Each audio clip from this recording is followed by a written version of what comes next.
आब्राकाडाब्रा। जिस उम्र में बाकी बच्चे खिलौनों से खेल रहे होते हैं ना, ये उस उम्र से आपके और मेरे दिमाग से खेल रही हैं। पता चल गया। आप करिए कुछ मेरे साथ, क्या कर सकती हैं आप? कुछ आपके दिमाग से निकालते हैं। बचपन से लेकर आज तक की सबसे पक्की सहेली का नाम बताइए। मन में सोचिए उनके बारे में। नाम सोचूं, चेहरा सोचूं या पहला अल्फाबेट सोचूं? हो गया, तीनों आपने सोच लिया बोलते वक्त। आपने एक छोटा सा नाम सोचा है अभी, करेक्ट? बीनू के बारे में सोच रहे हैं आप। Oh my God. शो के बाद मुझे लोग आके बोलते हैं चोरी हुई है, आप बता सकते हैं चोर कौन है? कोई बीमार है, आप सर पे हाथ रख दो तो वो ठीक हो जाएंगे। कोई बोल रहा है इनमें कोई देवी शक्ति है, कोई बोल रहा है कि ये तो पुनर्जन्म का कुछ तो है, she is a reincarnation of a super soul. कभी ऐसा हुआ है कि स्टेज पर परफॉर्म करते करते गलती हुई हो? ये सोच लिया कि गलती नहीं होनी, तो हम डिलुलू में जी रहे हैं। फ्यूचर कैसे बता सकते हैं? काट भी तो नहीं सकते ना किसी को, लेकिन हम देखते हैं जादू में कोई किसी को काट रहा है फिर उसको जोड़ रहा है।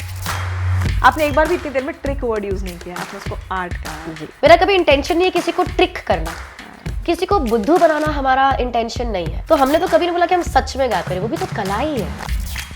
तो मैजिक में हिप्नोटिज्म यूज नहीं करते हैं? आप हिप्नोटाइज नहीं हो सकते अगर आप हिप्नोटाइज नहीं होना चाहते।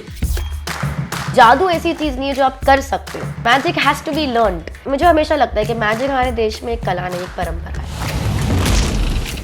बहुत बड़ा विवाद हुआ था, धीरेन शास्त्री से आपकी बराबरी की गई थी कि वो भी पर्ची निकाल रहे हैं, आप भी पर्ची निकाल रही हैं। वो एक धर्म रक्षक है, मैं एक कलाकार हूँ, मेरी और मैं कुछ साबित करने नहीं आई हूँ, पर मैं ये हमेशा क्लियर करती हूँ और ये मैं आज भी बोलूंगी कि चमत्कार नहीं है, कला है। विश्वास बहुत बड़ी चीज होती है, मुझे उसको शेक नहीं करना। अगर आपकी जिंदगी एक विश्वास पे चल रही है और अच्छी अगर चल रही है तो उसको बनाए रखिए। मुझे अभी भी यही नॉलेज लोगों को देनी है। मुझे अभी भी लोगों को बताना है कि उनके डर का सबसे बड़ा धंधा बनाया जा रहा है दुनिया में।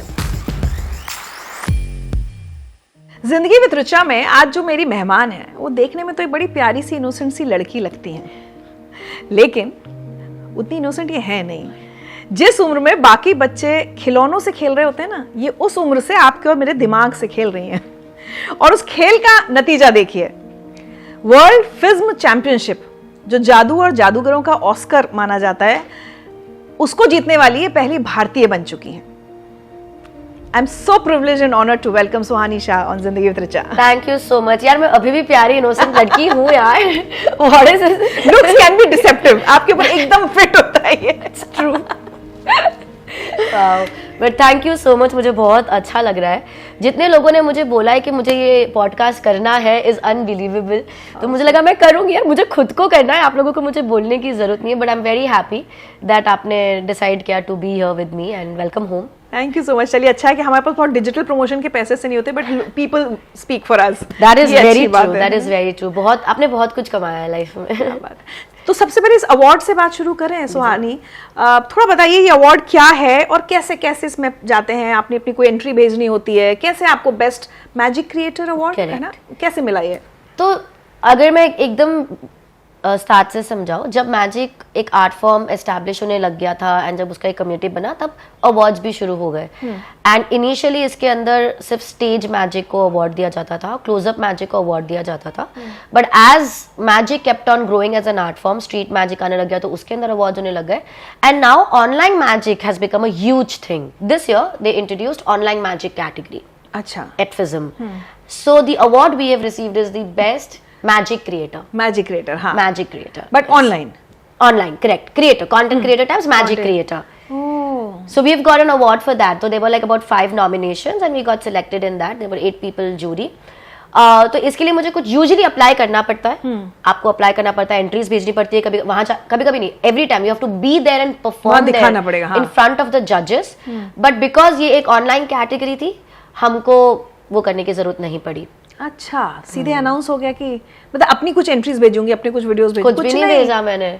इनफैक्ट मैं अगर एकदम सच्ची ऑनेस्टली बताऊं तो मुझे ईमेल आया था कि मैं नॉमिनेट हुई हूँ FISM के लिए, एंड मुझे लगा ये क्या स्पैम आ रखा है, मैजिशियंस को भी आने लग गए क्या, FISM रिलेटेड स्पैम आ रहा है। और मुझे लगा नीचे पैसा मांगेंगे मुझसे कुछ। But but it was legit and I was like wait, मैं फिज्म के लिए नॉमिनेट हुई हूँ एंड मेरे लिए फिज्म is such a far cry, मतलब मेरी सोच में भी नहीं है कि मैं कभी एक फिज्म अवार्ड जीत सकती हूँ, बिकॉज बहुत ही ज्यादा प्रेस्टिजियस है। मैंने कभी अप्लाई भी नहीं किया, ना ही मैंने कभी अप्लाई करने का सोचा मेरी लाइफ में उसके बारे में। तो इट वॉज, मतलब मेरा था ही नहीं दिमाग में। तो जब मैंने ये पढ़ा, मेरे लिए पहले तो अनबिलीवेबल था, फिर जब मुझे लगा कि नहीं ये एक्चुअल में हो रहा है, I am actually nominated with 4 other people, I was very happy. और फिर मुझे लगा ठीक है, पर मुझे ये भी नहीं था कि मैं जीतने वाली हूँ, मुझे बस खुशी हो गई थी कि मैं नॉमिनेट हो गई हूँ गाइज। मैं तो उसमें बहुत ज्यादा खुश हो गई थी, वेरी हैप्पी। बट एंड जब एक्चुअल विनर्स अनाउंस करे, मैं तो सो रही थी, मैं गई भी नहीं थी वहां पर, मैं अनवेल भी थी थोड़ी। इटली में होता है, मैं बहुत अनवेल भी थी और मेरे को ऐसा एक्सपेक्टेशन नहीं थी ज्यादा कि मैं जीतूंगी। Everybody around me were telling me अरे you are the only one and all. I was like guys थोड़े हम्बल रहो, बहुत अच्छे अच्छे क्रिएटर्स हैं। तो जब मुझे अवार्ड मिला, मैं सुबह उठी तो मुझे नोटिफिकेशंस आ रहे थे। आई वाज लाइक ठीक है यार, मैं जिम जा रही थी, मेरे पता नहीं सुबह सुबह, मैं यूजुअली देखती नहीं सुबह फोन, फिर बहुत ज्यादा आने लग गए। फिर एक यूके में मेरे दोस्त, उन्होंने मुझे लगा कांग्रेचुलेशंस फॉर फिज्म, तो मुझे लगा अरे इसको अभी तो नॉमिनेशन के बारे में पता चल रहा है। Oh my God. मेरे लिए इतना अनबिलीवेबल था कि जब हो भी रहा है तो भी मेरे को डाइजेस्ट करने में नहीं हो रहा। एंड देन आई सॉ के मैं एक्चुअली जीत गई हूँ। And then I told my parents, मैंने मेरी टीम को बताया, मैंने मेरे कंसल्टेंट्स जिन्होंने मेरे मैजिक पे काम किया उनको सबको बताया, तो फिर बहुत ज़्यादा खुशी हुई। ऑल्सो मुझे था कि हम कैसे बताएंगे लोगों को कि हमने क्या जीता है, बिकॉज इंडिया में फिज्म पता भी नहीं होगा। बट आई थिंक मीडिया ने मुझे तब बहुत साथ दिया एंड सडनली उन्होंने वो चीज़ उठा ली और मुझे बहुत अच्छा लगा कि एक मैजिक जैसे आर्ट फॉर्म को, जहाँ पर मैं मानती हूँ कहीं भूल चुका है ये आर्ट फॉर्म इंडिया, उसको इतना रिकग्निशन दिया और उसके अवार्ड को इतना रिकग्निशन दिया। I felt very happy about it. मुझे तो ऐसे बचपन की ना हमारी यादें हैं कि वो आनंद सरकार का, नहीं पीसी सरकार के जादू ये सब होते थे, जादूगर आनंद भी थे, जादूगर आनंद भी थे। हम लोग, मैं झांसी में पली बड़ी, तो वो सर्कस आता था, जब ये जादू आते थे तो हम लोग बड़ा एक्साइटेड होते थे, देखने जाते थे। अब की जनरेशन के लिए मुझे लगता है वैसे वाले जादू तो अब होते नहीं है। मैंने शुरुआत पर वैसे ही करी थी।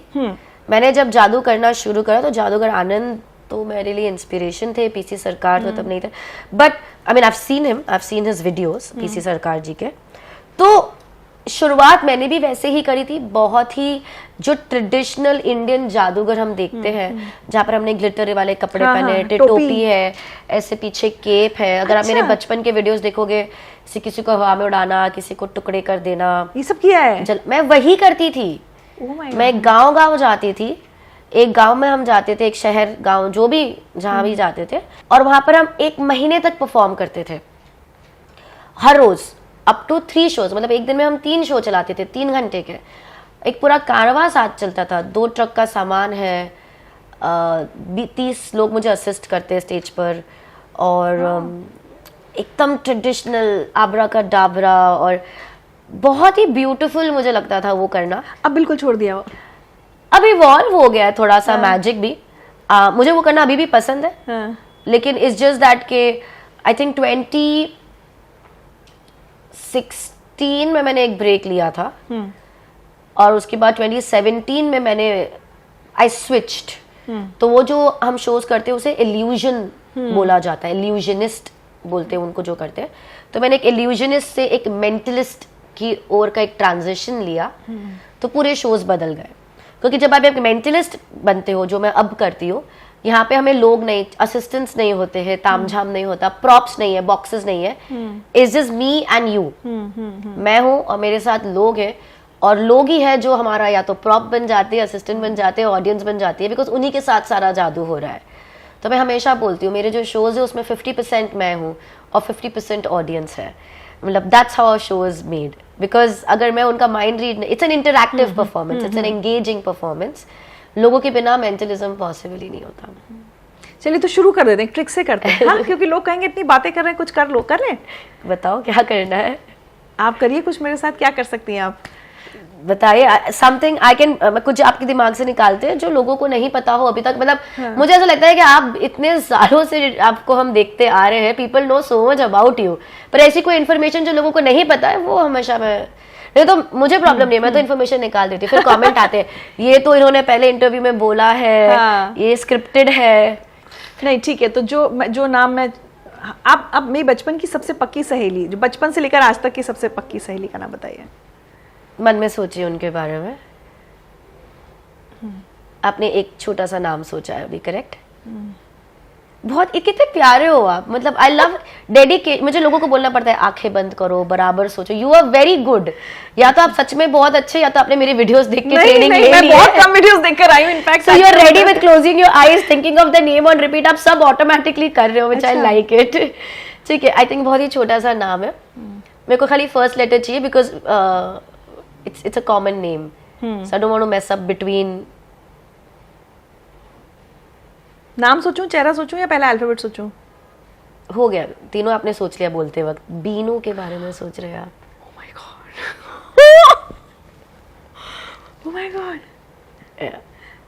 मैं आपको बताऊं, यहाँ मैं एक चीज क्लियर करना चाहती हूँ। अगर कोई ये कहेगा कि इन्होंने सोशल मीडिया भी देखा होगा ना किसी ने, तो बीनू उसका पेट नेम है, जिससे उसको कोई नहीं बुलाता आज की डेट में। आई थिंक सिर्फ शायद उसकी बहनें और मैं, बाकी सारी दुनिया उसको किसी और नाम से जानती है। तो अगर फेसबुक पे भी अगर आप कभी, मैं एक 1% भी कहे ना कि सुहानी ने कभी देखा हो, तो बीनू नाम नहीं देख सकता कोई।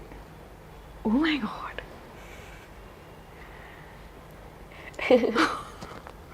Amazing, I like it. उसके वैसे उसका नाम पारुल है, बट या मैं उसको बीनू बुलाती हूँ आज तक। हाँ, मैं यूजुअली इसलिए बोली फर्स्ट लेटर क्योंकि मुझे होता है ना बीनू, मीनू। हाँ, I didn't want to confuse, तो आई वाज लाइक पहला लेटर अच्छी तरह से जान लेते हैं।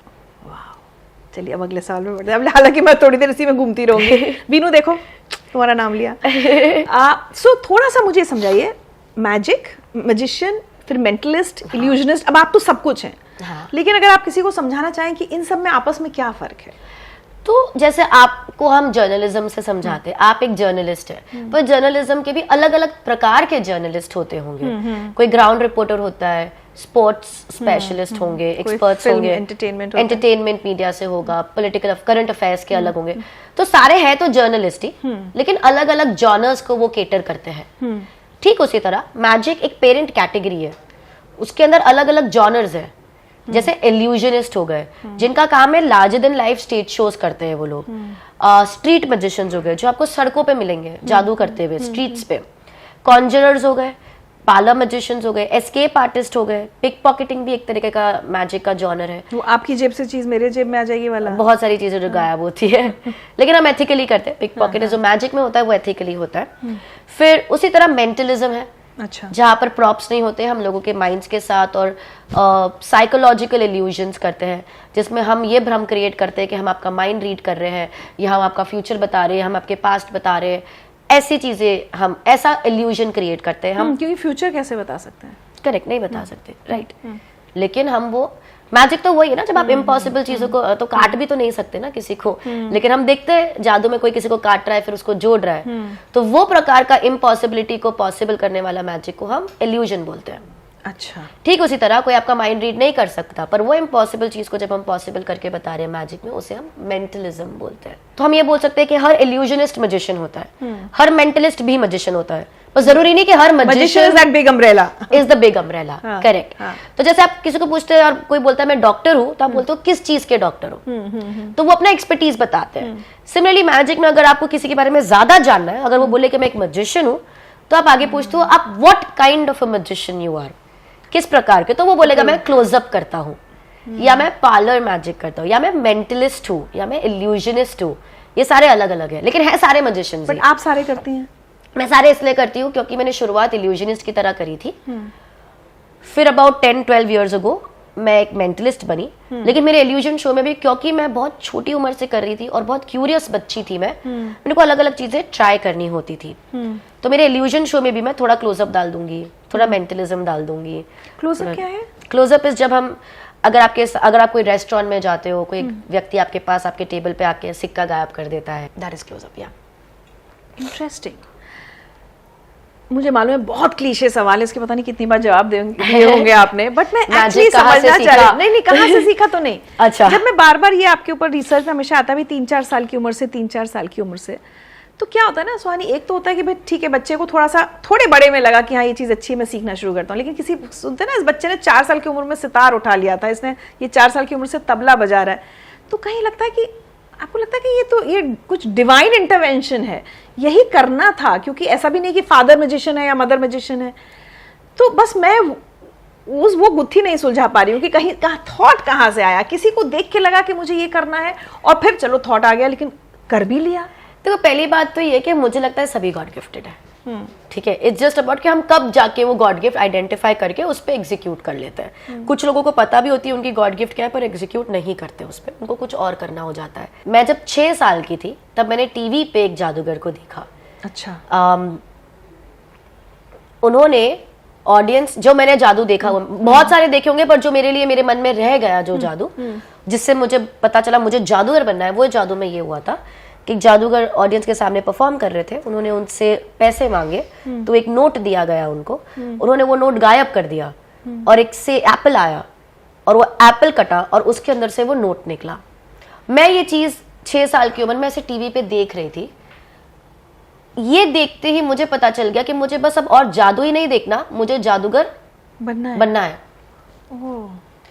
मुझे यही जादूगर बनना है, मुझे ये करना है जो इन जादूगर ने किया है। एंड मैं मेरे पापा के पास गई और मैंने उनको बोला मुझे जादूगर बनना है। इंटरेस्टिंग बात ये है, मेरे पेरेंट्स पहले से ही काफी सपोर्टिव थे, मुझे नहीं, मेरा एक बड़ा भाई है जो मुझसे 5 साल बड़ा है। मुझे याद है मेरे और भैया के कॉन्वर्सेशंस हुआ करते थे कि हमको सोच समझ के मम्मी पापा को बोलना पड़ेगा हर चीज, क्योंकि वो तो हाँ बोल देंगे। बलून्स चाहिए, हाँ। बाहर खाना है, हाँ। मेरे को नहीं जाना वहां पे, मत जाओ, हम चले जा रहे हैं, तुम रहो अकेले घर पे। वाह क्या बात हम मुझे अकेले छोड़ के चले जाते थे। ऐसा नहीं कि छोटी बच्ची है 5 साल की लेके जाओ, नहीं आना मत।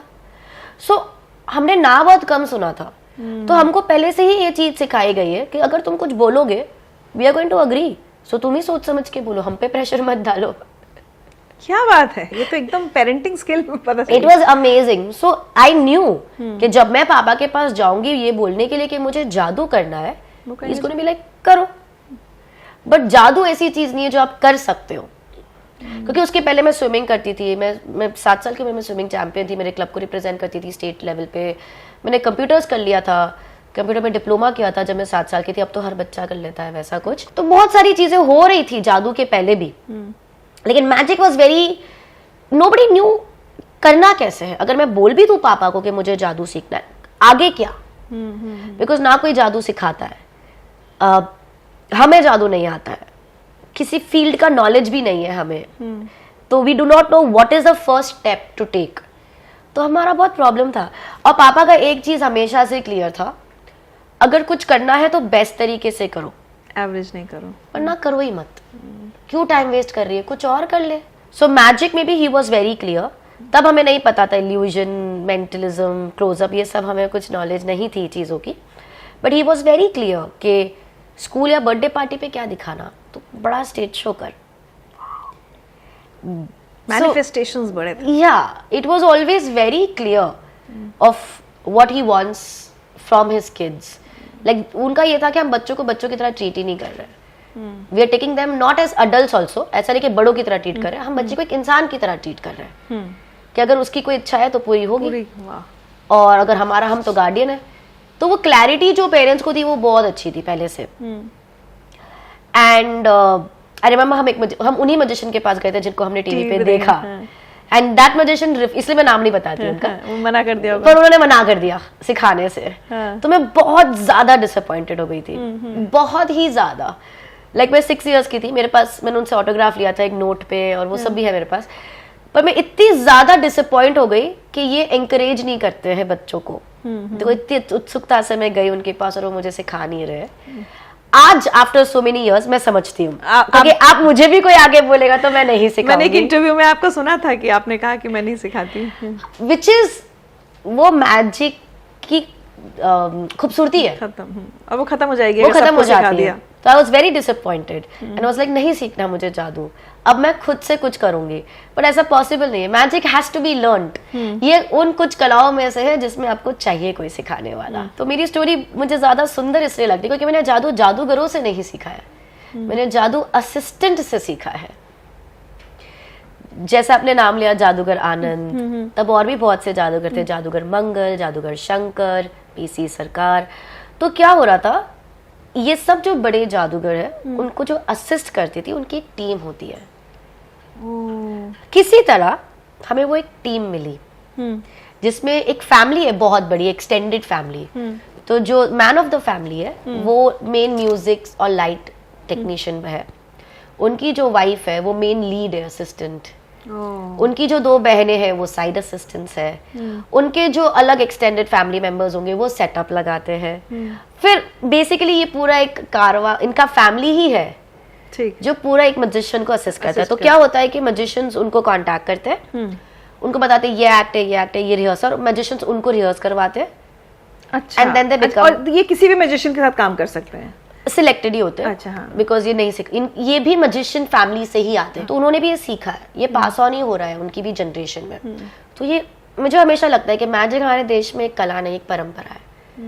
क्योंकि जिस तरह से ये कला पास ऑन होती आई है इज ब्यूटिफुल।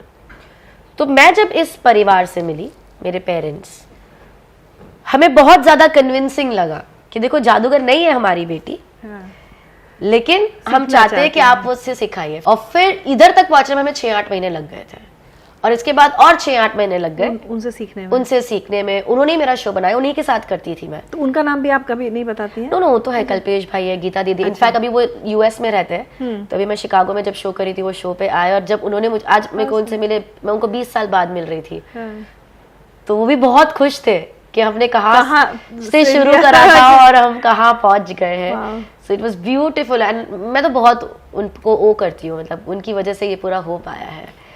तो मैं आज भी जब मैं आज भी स्टेज पे जाती हूँ तो मेरे आज भी रिचुअल्स है जो मैं करती हूँ। मेरे प्रेयर्स होंगे, और भी 2-3 रिचुअल्स होते हैं जो हम करते हैं।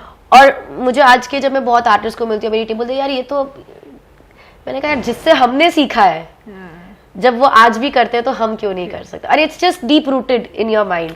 तो आज भी मैं वही कलाकार हूँ जो कला के लिए हम कुछ, वो बोलते ना राज कपूर जी की जो मूवी में था, जीना या मरना या इसके सिवा जाना कहा, मैं अभी भी वही कलाकार हूँ कि हम रंगमंच के ही कलाकार हैं। रंगमंच ने ही हमें सब कुछ दिया, यही हमारी माँ है।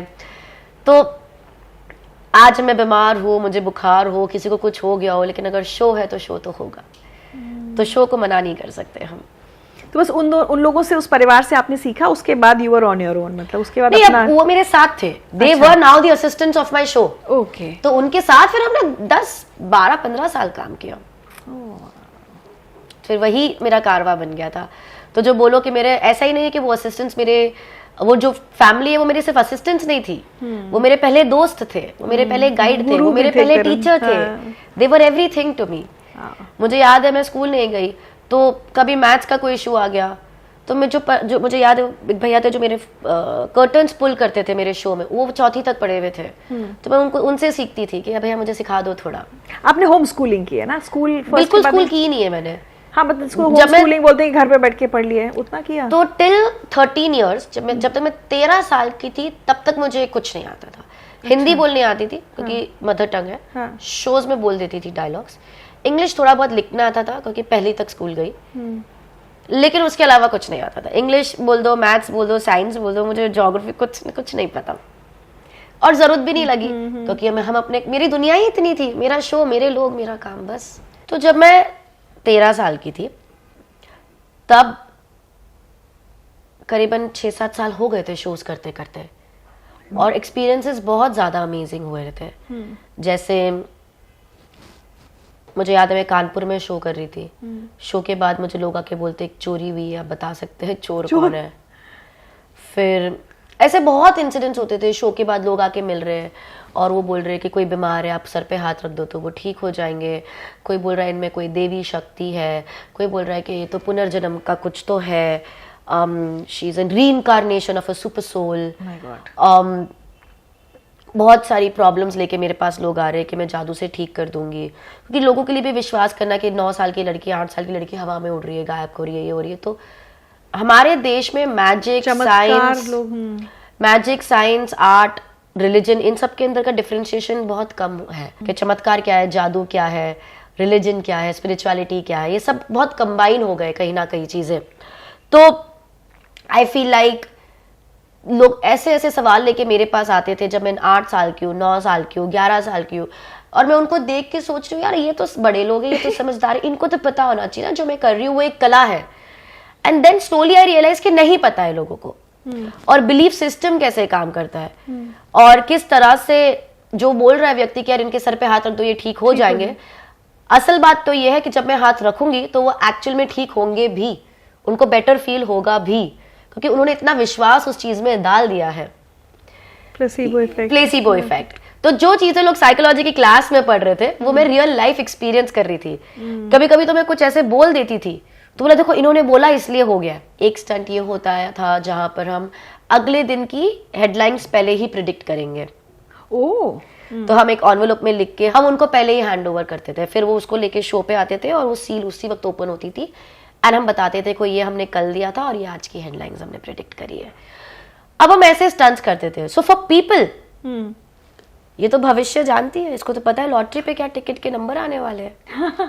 सो I think that all went to my father asking me to write a book. But problem ये हो गई थी जब मैं 13 साल की थी कि पापा चाहते तो है कि मैं किताब लिखूं और मुझे तो अच्छा भी लगेगा लिखने में, पर लिखना किसे आता है, मुझे लिखना आता ही नहीं था। फर्स्ट के बच्चे ने जितना पढ़ा है बस उतना ही पढ़ा है। करेक्ट। और इंग्लिश में लिखना आता था, हिंदी तो लिखना भी नहीं आता था, पर बोलती मैं हिंदी में थी। तो 13 साल की उम्र में पहली बार वो कमी महसूस हुई। तो जब कमी महसूस हुई तो उस पर वर्क कर लिया। तो पूरे साल मैंने इंग्लिश, मैथ्स और साइंस पढ़ा, ये 3 सब्जेक्ट्स मैंने पढ़े। एंड 14 पे मैंने किताब लिखना शुरू करा। मैंने 14 पे ख़त्म भी कर दी वो किताब लिखना, लेकिन मुझे वो इतनी अच्छी नहीं लगी। फिर मैंने 50 वापस किताब लिखी, उसी को बेटर की मतलब, और 15 पे मैंने किताब लिखी, वो रिलीज हुई बाय जैको, और फिर वो बहुत अच्छी करी किताब। बट सुहानी आप नॉर्मल चाइल्ड तो नहीं हो फिर, मतलब कुछ तो एक्स्ट्रा ऑर्डिनरी जिसको हम लोग कहते हैं कि कुछ तो अलग हमेशा से रहा। कभी ये थॉट खुद के मन में नहीं आया कि एकदम आम बच्ची तो मैं नहीं हूँ, इसका मतलब, या नहीं थी कभी? जब आप वहां से देख रहे हो तो आपको लग सकता है, बट मैं तो वही जी रही हूँ। मतलब for me this is my normal. मतलब मुझे लगता है कोई पूछता तो जादू कैसे कर लिया आपने बचपन में, तो मुझे तो याद है कि 6 महीना करी थी प्रैक्टिस, इसलिए कर पाई। कोई बोलता आपने 13 साल पे किताब, 15 साल पे किताब कैसे लिख ली, पर मुझे तो याद है मैं रात भर बैठ के लिखती थी, 6 बजे सुबह सोती थी तो लिख दी। I have a process behind the madness. I know the method behind it. But दुनिया तो सिर्फ एंड रिजल्ट देखती है। आप खाली एंड रिजल्ट देख रहे हो। हाँ। तो बहुत बार लोग मुझे बोलते हैं कि ये एक चमत्कार है, आप में कोई देवी शक्ति है। बुरा नहीं लगता मुझे, लेकिन मुझे ये भी लगता है कि जब कोई ऐसे बोलता है तो वो मेरी मेहनत ले जा रहा है।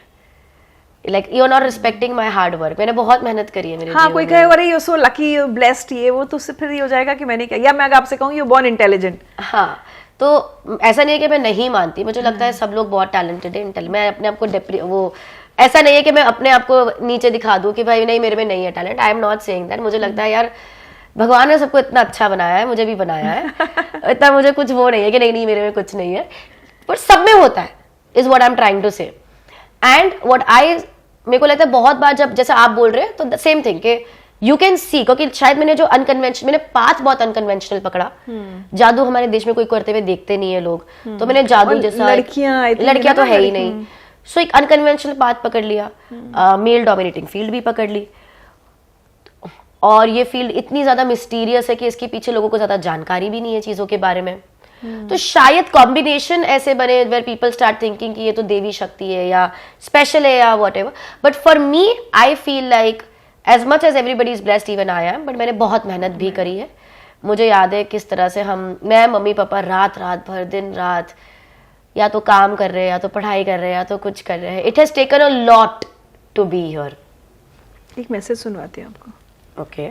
सुहानी के बचपन की बहुत सी यादें हैं मेरे साथ। जब वो 3-4 साल की थी तभी से उसे सीखने की बहुत धगस थी। उसका 5 साल बड़ा है। वो एक दिन टेबल सीख रहा था तो सुहानी मेरे पास आई और कहने लगी डैडी मुझे भी टेबल सीखना है। मैंने कहा जब तू बड़ी हो जाएगी तो तब तू भी सीख लेगी। उसने कहा नहीं डैडी मुझे सिखाओ। उसने बहुत मुझे इंसिस्ट किया तो मैंने उसे 2 का टेबल सिखाया। 2 1 जा 2, 2 2 जा 4, 2 3 जा 6, 2 4 जा 8। तो उसने कहा कि डैडी ये होता कैसे है। मैंने उसको कॉन्सेप्ट समझाया कि 2 1 जा 2, फिर 2 ऐड करो, 2 2 जा 4 और 2 ऐड करो, 2 3 जा 6 और 2 ऐड करो, 2 4 जा 8। That's true. उसने 2 के टेबल का पूरा कॉन्सेप्ट समझा और थोड़ी देर के बाद में वो मेरे पास 10 तक के टेबल लिख के आई। मैं एकदम शॉक हो गया। मैंने कहा हमको एक टेबल सीखने में कम से कम 10 दिन लगते थे और इसने इतना जल्दी सीख के आ गई। मैंने उसको पूछा बेटे कैसे हुआ? उसने कहा डैडी सब सेम ही तो है, 2 में 2 ऐड करो, 3 के टेबल में 3 ऐड करो, 4 के टेबल में 4 ऐड करो।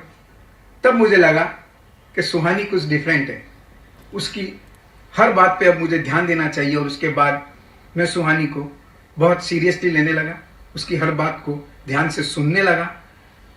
उसने स्विमिंग भी एक दिन में सीखी।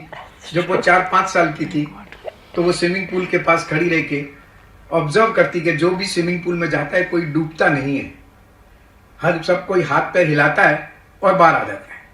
उसने कोच से कुछ बात करी, फिर कोच ने उसको स्विमिंग पूल के बीच में छोड़ दिया और वो हाथ पैर हिलाती हुई बाहर आ गई और उसने स्विमिंग करना शुरू कर दिया। इसी तरह उसने ड्राइविंग भी 2 दिन में सीखी। Oh my God, मेरे he's पास a वाली singer. सीट पे बैठ के मैकेनिज्म पे ध्यान देती कि कैसे कार को चलाते हैं। उसके बाद जब वो 7 साल की थी तब मेरी गोद में बैठ के उसने 2 दिन तक कार चलाई और उसके बाद उसने खुद अपने आप कार चलाना शुरू किया और थोड़े दिन के बाद में वो आंख पे पट्टी बांध के फुल ट्रैफिक में कार चलाने लगी। उसने 7 साल की उम्र में कंप्यूटर डिप्लोमा भी किया।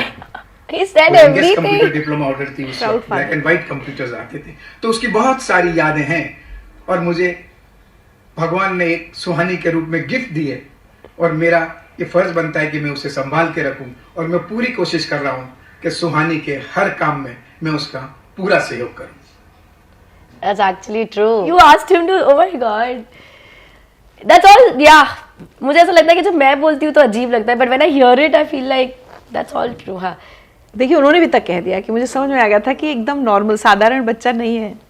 देखो फादर है वो। तो माँ से माने पूछते ना क्या खा के पैदा किया है इस बेटी को, मम्मी से पूछते होंगे लोग बहुत क्या खाया 2 महीने। But that's true. और कोई मुझे पूछता भी है कि कैसे कर लेते हो, एंड मेरे को लगता है मेरे में एक ही स्किल थी, वो था कि मैं एनालाइज अच्छा कर लेती थी चीज़ों को। And that's what I think he just described कि ये हमेशा ये होता था। जो इन्होंने नहीं बताया मैं आपको वो बता सकती हूँ, विच इज जब मैंने कोच को बोला कि देखो सब जा रहे हैं और सब स्विम कर रहे हैं, coaches are smart, they understand. तो मैंने बोला, मैंने उनसे बात करी, तो जब उन्होंने मुझसे बात करी, उन्होंने मुझे बोला मैं तेरे को ले जाऊंगा, मैं तेरे को वहाँ बीच में छोड़ने वाला हूँ, तू डूबेगी तो तू डूब जाना, लेकिन हाथ पैर तेरे को ऐसे ऐसे ऐसे हिलाने हैं और तू ऊपर आएगी और तुझे करना है। तो पहले उन्होंने मुझे बता दिया हैंड मूवमेंट की, मैंने बहुत प्रैक्टिस करी लेग मूवमेंट की, और वो मुझे लेकर गए एंड बीच पूल में उन्होंने मुझे छोड़ दिया और मैं डूब गई, बट उन्होंने आए नहीं वापस वो। मैं डूबते डूबते ही ऊपर आई, फिर मैंने क्रॉस कर लिया। गाड़ी भी जब मैंने 1 दिन में चलाई थी तो पहले मैंने एक बार कराया एक्सीडेंट, एक बार मैंने एक रिक्शा को ऐसे बैंग कर दिया, फिर मैं सीख गई। So I like how he is not told that. कमियां नहीं होता है। हाँ, बट होता है ना एक बार आप वो कर लेते हो and then you understand it, but that is all true. बचपन से ही मुझे हर चीज करनी होती थी और मुझे उसके पीछे का मेथड जानना होता था। How is it happening, why is it happening. So जो बच्चा क्वेश्चन करता है, इनक्विजिटिव माइंड जिसको हमारे, and I feel my parents answered. वाह, तो कोई मुझे बोलता है डिफरेंट क्या हुआ, मैं ये बोलती हूँ उनको, हर सवाल, बच्चा सवाल पूछता है, मेरे बाबा आपने जवाब दिए, क्या बात है। हर बार जवाब दिए। I can't tell you Richa ji, मैं एक ही सवाल 10 बार पूछ लूं ना, इरिटेशन ही नहीं है 10वीं बार में भी, सेम पेशेंटली मुझे वो जवाब मिलता था। आई रिमेंबर वो होर्डिंग चेंज होते रहते थे मेरे घर के बाहर के, ये क्यों आ गया, ऐसा कैसे आ गया, कब चेंज किया होगा, क्यों चेंज किया होगा, हमने देखा ही नहीं, ऐसे कैसे इतनी जल्दी कैसे चेंज हो सकता है, कल शाम को तो देखा, अभी सुबह कैसे चेंज हो गया। I have asked questions and I have every time gotten an answer. ये तो मैं बेसिक चीजों की बता रही हूँ मैं आपको। इमेजिन लाइफ के जब पूछती होंगी, जब फाइनेंशियल कॉन्वर्सेशंस होते थे टेबल्स पे, तो मुझे और भैया को बैठाया जाता था, हमारे ओपिनियन लिए जा रहे हैं, हमारे पास नहीं है ओपिनियन, हम कुछ भी बोल रहे हैं, बोलो, doesn't matter. We were made to feel that we are important human beings, whether you give an opinion that we are going to use or not, doesn't matter, पर ओपिनियन तो होनी चाहिए ना। हमारी क्यूरियोसिटी को फीड किया गया, हमारी क्यूरियोसिटी को सप्रेस नहीं किया गया, एंड आई थिंक वो बहुत इंपॉर्टेंट होता है। तो मुझे लग रहा है, देखिए इंटरव्यू के लेने में सुहानी का आई थी, लेकिन कितने इंपॉर्टेंट पेरेंटिंग स्किल्स पता चल रहे हैं जो उनके माता पिता को सारा क्रेडिट जाता है। आई थिंक वो भी होने चाहिए थे यहाँ पर। 100%। कितनी अमेजिंग चीजें हैं, और हम में से हर कोई जो पेरेंट है वो अगर ऐसा कर पाए, देखिए सुहानी जैसी बेटी चाहिए ना, तो माता पिता भी फिर वैसे बनने पड़ेंगे। That is true. मैं तो पूरा श्रेय देती हूँ मेरे माता पिता को, बिकॉज इतना ढंग से परवरिश करिए ना। और देखो कंप्लेन सबको होती है, ऐसा नहीं कि मैं बोलती हूँ कि मेरे को मम्मी पापा से कंप्लेन है, हम तो आज भी लड़ते हैं, आपने ये कर दिया वो कर दिया, बट जो राइट चीजें देनी होती थी ना, क्या जो समझ, आज डिसीजन मेकिंग प्रॉब्लम नहीं होती मुझे और भैया को, बिकॉज हमको बचपन से डिसीजन लेने Confidence को दिया बोला गया। है। हाँ, even if I take a wrong decision, you take it, make it right. But ऐसा होता है ना कि कभी डर लगता है कि मैं गलत डिसीजन ना ले लूं, उसके लिए हम डिसीजन ही ना ले, वो चीजें कभी नहीं हुई लाइफ में। आप लोग हमेशा एक वेल ऑफ फैमिली थे, है ना? मतलब ऐसा नहीं था कि पैसों की कोई दिक्कत कभी ऐसे। देयर हैव बीन इश्यूज, वो अप्स एंड डाउन्स चलते रहते हैं, अच्छा। So that was always there. बहुत ही सिंपल फैमिली है, ऐसा नहीं है कि जब मैं सोचती हूँ, मैं कहानी अगर मैं देखती हूँ कि ये अगर ये मूवी है तो ये कैसे शुरू हो रही है, तो जो मुझे पहला सीन दिखता है वो एक बहुत ही सिंपल साधारण घर है, एक बिल्डिंग है जिसके अंदर बहुत सारे घर है, उसके अंदर एक घर है जिसके माँ बाप के 2 बच्चे हैं और दोनों बच्चे स्कूल जा रहे हैं। ऐसे ही एक बहुत सिंपल साधारण सी कहानी शुरू होती है, विजुअली एनिमेशन जैसे देखा ना, वैसा ही है। और उदयपुर बस- में घर में नहीं, अहमदाबाद में, तो बस मैं घर वैसा ही देखती हूँ, पर उसके बाद जो चलन चला, the way the upbringing happened, my brother, मेरा भाई भी national level badminton table tennis player रह चुका है, स्टेट लेवल बैडमिंटन प्लेयर रह चुका है, even as he was excelling in what he was doing, तो हम सब अच्छा ही कर रहे थे। एंड जस्ट फिर जो उतार चढ़ाव फैमिली में भी आए, बिजनेसेस में भी आए, क्योंकि parents had to look into my work a lot. मैं 7 साल की उम्र से शो कर रही हूँ, तो माँ बाप को मेरे साथ ट्रैवल करना पड़ रहा था, तो उनका बिजनेस अफेक्ट होने लग गया, एंड दैट्स हाउ। पर अगर वो मुझे मेरे साथ नहीं रहेंगे, मैं 9 साल की हूँ, 8 साल की तो हूँ, बच्चा भटक सकता है, तो कैसे, पॉसिबल ही नहीं था to do it without them.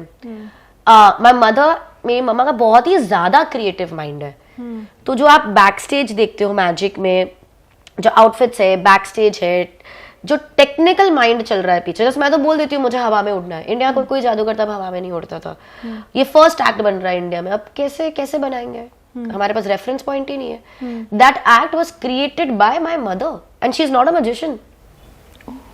बैठ रही है कारपेंटर्स के साथ, टेक्नीशियंस के साथ, समझ रही है, ड्राफ्ट्स बना रही है, डायग्राम्स बन रही है कि ऐसे होगा, ऐसे होगा, ये मैकेनिज्म चलेगा, and so she is the magic behind the most of the magic that's happening on stage. पापा थे जिन्होंने पूरा आउटसाइड का जो हैंडलिंग होता है, मैनेजमेंट, लॉजिस्टिक्स, ऑर्गेनाइजर्स से बात करना, कौन से शहर में नेक्स्ट जा रहे हैं, मनी मैनेजमेंट, एवरीथिंग, जो एक आर्टिस्ट का जो मैनेजमेंट काम करता है, वो मेरे डैड ने किया when I was young. And जो बैक एंड क्रिएटिवली चलता है, creative director of the show was my mother. पूरी मैजिक इंडस्ट्री के आज लोग जानते हैं कि जो सुहानी की मम्मी करती है वो कोई नहीं कर सकता। सो it is somehow it happened। और मैं ऑन स्टेज आर्टिस्ट, और मुझे पता था ऑन स्टेज कैसे मैनेज करना है चीजों को, तो एक सडनली वो एक टीम बन गई मम्मी पापा और मेरे बीच में। मैं यही आना चाह रही थी सुहानी, आपने कहा ना मैं ऑन स्टेज आर्टिस्ट, इसमें भी क्या होता है, कुछ बहुत बड़े बड़े आर्टिस्ट भी कहते हैं ना कि शुरू में मुझे स्टेज फेयर था, मैं बोल नहीं पाता था, फिर मैंने इस पर काम किया। आप हमेशा से ऐसी थी, या जैसे मैं कई बार आपके वीडियोस देखती हूँ, मैं सोचती हूँ यार क्या कॉन्फिडेंस से लड़की आ रही है, जबकि करने जो आ रही है वो बहुत रिस्की काम है, फेल भी हो सकती है, लाइव ऑडियंस है, ऐसा भी नहीं कि रिकॉर्ड हो रहा है। सो ये कॉन्फिडेंस हमेशा से था या इस पर काम किया है आपने? मैं ये मानती हूँ कि जो बच्चे होते हैं ना, 5-6 साल के बच्चे, सही परवरिश में दो ना, उनको भागना है, कूदना है, दौड़ना है, मस्ती करनी है। व्हाट आई फील, जब तक मेरे में fear of failure, fear of being judged, fear of being laughed eight, जब तक मेरे में ये फियर आते, तब तक मैं 8 साल स्टेज पे हो चुकी थी। यूजुअली टीनेज पे आता है ये सब, you know when you are 13, 14, तब आपको जजमेंट का डर लगता है, यार वो दीदी क्या बोल देगी, टीचर क्या बोल देगी, मेरे दोस्त क्या बोलेंगे। जब तक मैं 15 साल की होती तब तक तो मैं 8 साल स्टेज पे बिता चुकी हूँ। I was on stage where I didn't care about कौन बैठ। मेरे पहले शो में उस वक्त के जो मुख्यमंत्री थे गुजरात के, श्री शंकर सिंह वघेला जी, वो चीफ गेस्ट थे। इंटरेस्टिंग बात यह है कि मुझे नहीं पता चीफ मिनिस्टर का मतलब क्या होता है।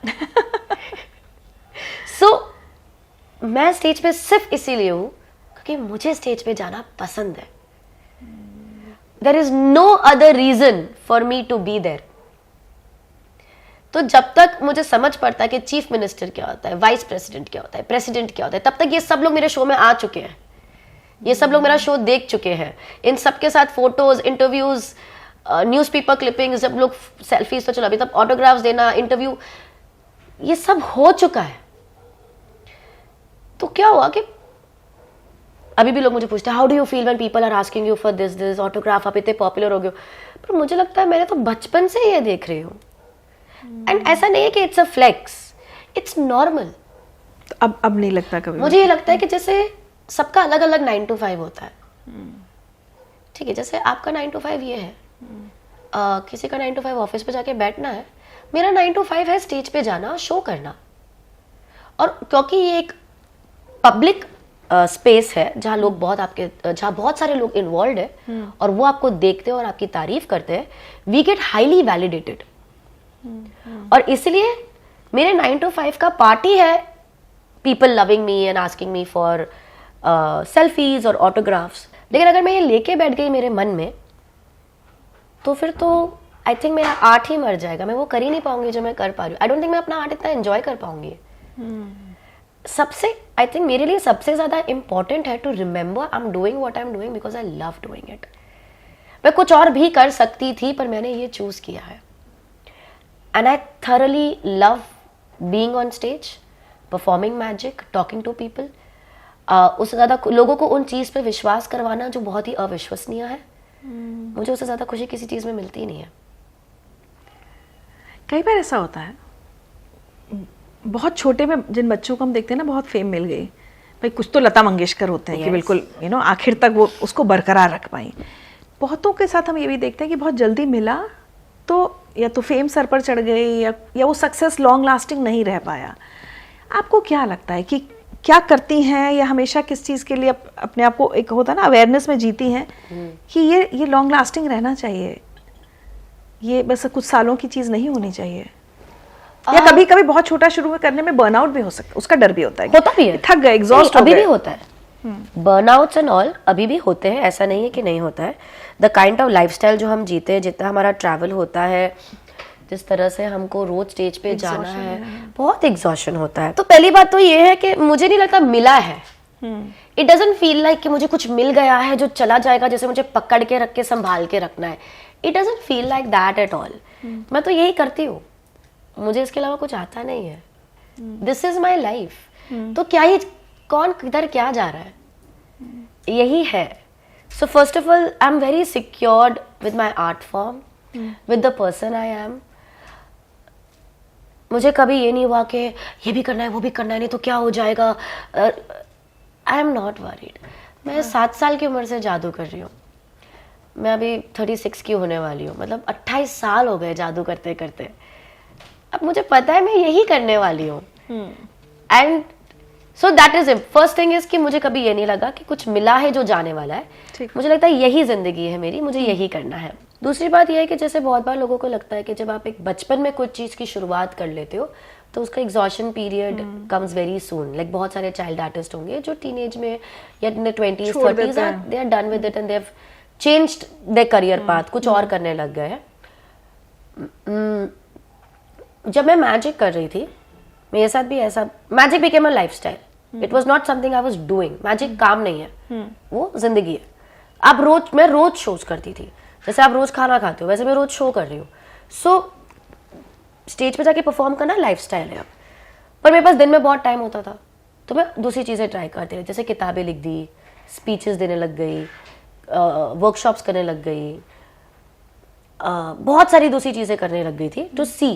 क्योंकि ये थॉट पापा मम्मी और मेरे दिमाग में आया था कि बिकॉज मैजिक बचपन से शुरू करा है, ऐसा भी तो हो सकता है कि कुछ और करना हो और हमने रोक दिया हो बच्ची को।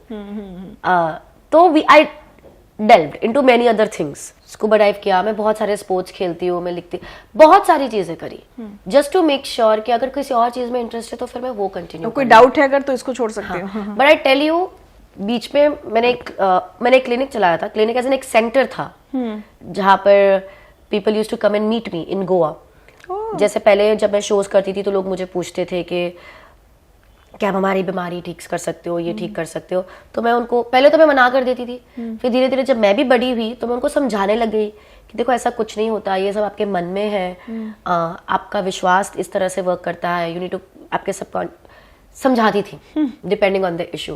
फिर मेरे एक्सप्लेनेशंस बढ़ने लग गए, मोटिवेशनल टॉक टाइप हो गया। एग्जैक्टली। और मैं उसको, फिर मुझे लोग बुलाने लग गए आफ्टर माय बुक रिलीज के बाद तो काफी लोग, कंपनीज वगैरह ऑफिशियली बुलाने लग गई लेक्चर्स वगैरह के लिए on the book. And then slowly I realise कि पीपल मीट मी जब मैं उधर उनके शहर में हूँ. What if people want to meet me when I am not there. और तब जाके हमने गोवा में एक सेंटर खोला and it used to be packed all the time. इतने लोग मैं मिलती थी दिन में कम से कम, मतलब मुझे याद है मैं घुसती थी और वहां पे लोग बैठे होते थे. इट फेल्ट लाइक मैं एक डॉक्टर बन गई हूँ. ऑफ कोर्स मैं डॉक्टर नहीं थी. एंड क्या उम्र थी आपकी, कितने साल? क्लिनिक ओपन हुआ व्हेन आई वाज 20. वो क्या करने आते थे लोग मिलने? तो इवेंचुअली मैं हिप्नोसिस पे भी वेंचर करने लग गई. Wow. Clinical hypnotherapy but not entertainment वाला. तो वहां से फिर वो चीजें शुरू हुई. पहले वो बैठ के मुझसे बात करना चाहते थे, फिर मैं उनको काउंसिल या तो करने लग जाती थी बिकॉज इतना विश्वास लेके लोग मेरे पास आते थे. And then I had to work around other things and tell them how belief system. मैंने उतनी में पढ़ाई भी कर ली थी उन चीजों की. हिप्नोथेरेपी सीखी? हिप्नोथेरेपी मैंने प्रॉपरली सीखी थी, जहां पर मैंने एक सर्टिफाइड कोर्स भी लिया. मैंने प्रॉपरली सीखा. उसके बाद मैंने खुद से भी बहुत कुछ सीखा and that's where it worked around. तो वो मैंने 9 साल तक चलाया. तो ये भी किया मैंने, जहाँ पर मैंने शोज कम कर दिए थे, सिर्फ कभी कभी जाके शोज करके आती थी बिकॉज मुझे ये सेंटर चलाती थी. Doing so many things. It was only after running the centre फिर मुझे एक रियलाइज हुआ कि मैं एग्जॉस्ट होना शुरू हो गई हूँ, क्योंकि मैं शोज भी लिख रही हूँ, किताबें भी कर रही हूँ, सेंटर पे भी आना है मुझे, क्लाइंट्स भी देखने के, मुझे लोगों से मतलब बहुत ज़्यादा एग्जॉशन चालू हो गया. और फिर मुझे मेरे काम में इफेक्ट आना देखने लग गई. मैं कि मेरा work, quality of my work is deteriorating. More than that I enjoy नहीं रही. एंड तब मैंने डिसाइड किया, बहुत ही क्लीशे, मैं हिमालय चली गई. अच्छा. Foot hill of Himalayas. मैं धर्मकोट में थी और मैं मौन में थी 1 महीने तक. अच्छा. और मतलब वही ग्राउंडिंग, नीचे ही देखना, मौन में रहना. पहले भी करती थी मैं हर संडे को मौन में रहती थी जब मैं गोवा रहती थी, सेंटर चलाती थी. बट मेरे को एक लंबा ब्रेक चाहिए था where I wanted to connect with myself better and understand कि मुझे आगे क्या करना है. वहां से जब मैं वापस आई, गई थी 10 दिन के लिए, पर फिर मैं 1 महीना रह गई, अकेली थी. और वहां से और कोई गैजेट नहीं, कुछ भी नहीं, just you, no phone, no like music, no, not even books. अच्छा. किसी और के थॉट्स भी नहीं हो रहे वहां पर. Is you with your self. तो मैं खुद लिख रही हूँ और मैं खुद सोच रही हूँ. डिस्कस कभी कभी एक जन से हमने एक बार मैं एक उसमें थी, एक बुद्धिस्ट मॉनेस्ट्री में थी. तो उस दिन मैंने 3 दिन के लिए थी, तो वो 3 दिनों के लिए हम 1-1 घंटा मैंने बात करी थी. तो वहाँ पर दुनिया के अलग अलग लोग आए थे. तो मुझे याद है वो 3 घंटे जो मैंने बात करी है 3 दिन के अंदर भी, इट वॉज ब्यूटिफुल. तो वो एक बहुत ही लाइफ ट्रांसफॉर्मिंग एक्सपीरियंस रहा. एंड वहां से जब मैं आई तो मैंने सब बंद कर दिया था. शोज वगैरह करना सब? मैंने शोज बंद कर दिए. और मेरी लाइफ में पहली बार 7 साल की उम्र से लेके अभी तक, this is when I M 27, 28, मतलब 20 साल के बाद पहली बार ऐसा हुआ कि मैं शोज नहीं कर रही हूँ. ये तो हमेशा शो किया, साल भर. I don't know anything else other than doing shows. पर शोज बंद कर दिए, सेंटर बंद कर दिया 9 साल के बाद, और कुछ नहीं किया. It was about 5 to 7 months मैंने कुछ भी नहीं किया. तो इस वक्त ये माहौल बन गया था, जैसा भी आपने बोला, कि रेलेवेंस चला गया है. तो सब जो मेरे आसपास के लोग थे, रिलेटिव्स, भाई बहन, cousins, everybody, people started saying कि ये चाइल्ड आर्टिस्ट थी, now it's over. It's over. And तो मेरा जो वो साल था, बहुत ही लर्निंग बोल दो या बुरा बोल दो, दोनों में एक ही बात होती है. जो बुरे साल होते हैं उसी में आप सबसे ज्यादा सीखते हो. तो सबसे ज्यादा लर्निंग भी तभी हुई जब मुझे लगा कि मेरी जो पहचान थी वो मेरे काम से थी. पीपल थिंक अगर अब मैं शो नहीं कर रही हूँ या सेंटर नहीं चला रही हूँ मतलब मैं कुछ हूँ ही नहीं, मेरा कोई अस्तित्व ही नहीं है. कि अब ये हो गया कि अब शादी कर लो. तो मुझे लगा ये एक सेकेंड, शादी तो मुझे 2 साल पहले कोई, मैं तो 27 की 25 पे कोई क्यों नहीं बोल रहा था. यानी कि ऐसा है कि अब काम नहीं कर रही है तो शादी कर ले, ये तो गलत बात है. सो मेरे को समझ पड़ा कि दुनिया क्या समझ रही है. मैं इतनी अपने में जी रही थी, अपने शोज, अपना का मेरा, ये 1 track माइंड, मेरे पास टाइम ही नहीं होता था चीजें देखने का. Now I saw the world differently. तो ऑल्दो दुनिया के पर्सपेक्टिव पे मैं काम नहीं कर रही थी, in my head I was working. मेरे दिमाग में ये चल रहा था उन महीनों में किस तरह से कि मुझे जादू बहुत पसंद है. अब मुझे साइकोलॉजी भी बहुत ज़्यादा पसंद है, ह्यूमन बिहेवियर में समझ रही हूँ, मैं देख रही हूँ लोग कैसे काम करते हैं. मेरा सेंटर 9 साल चलाया है. मुझे अब इन दोनों को किसी तरह कंबाइन करना है. क्योंकि मैं दो चीज पसंद मुझे दोनों है लेकिन कर नहीं सकती practically. How do I combine this? मुझे अभी भी यही नॉलेज लोगों को देनी है. मुझे अभी भी लोगों को बताना है कि उनके डर का सबसे बड़ा धंधा बनाया जा रहा है दुनिया में. पर अब मैं कैसे बताऊं? And that is the birth of mentalism. तब जाके मैं मेंटलिस्ट बनी कि मैंने मेरा जादू लिया और मैंने मेरी पूरी नॉलेज जो भी थी वो ली. Psychology, human behaviour, linguistic deception, everything combined. I combined both of them और मैंने एक शो बनाया जो आप अब करती हैं. जो मैं अब तो बदल गया वो शो, लेकिन जो मैंने तब परफॉर्म किया 8 साल पहले. और फिर उसके हमने वीडियोस निकाले, वो वीडियोस वायरल हुए. एंड तब जाके मुझे now I was very happy doing this. मुझे लगा ये मेरा कॉलिंग है and I loved performing mentalism. और फिर मैंने वो ट्रांजिशन में भी टाइम लगता है. इल्यूजनिस्ट से जब आप मेंटलिस्ट बनते हो वो बहुत डिफिकल्ट प्रोसेस होता है. वो 1 साल लग गया मुझे. अच्छा. But then I was very happy performing mentalism and I feel this is what I want to do now.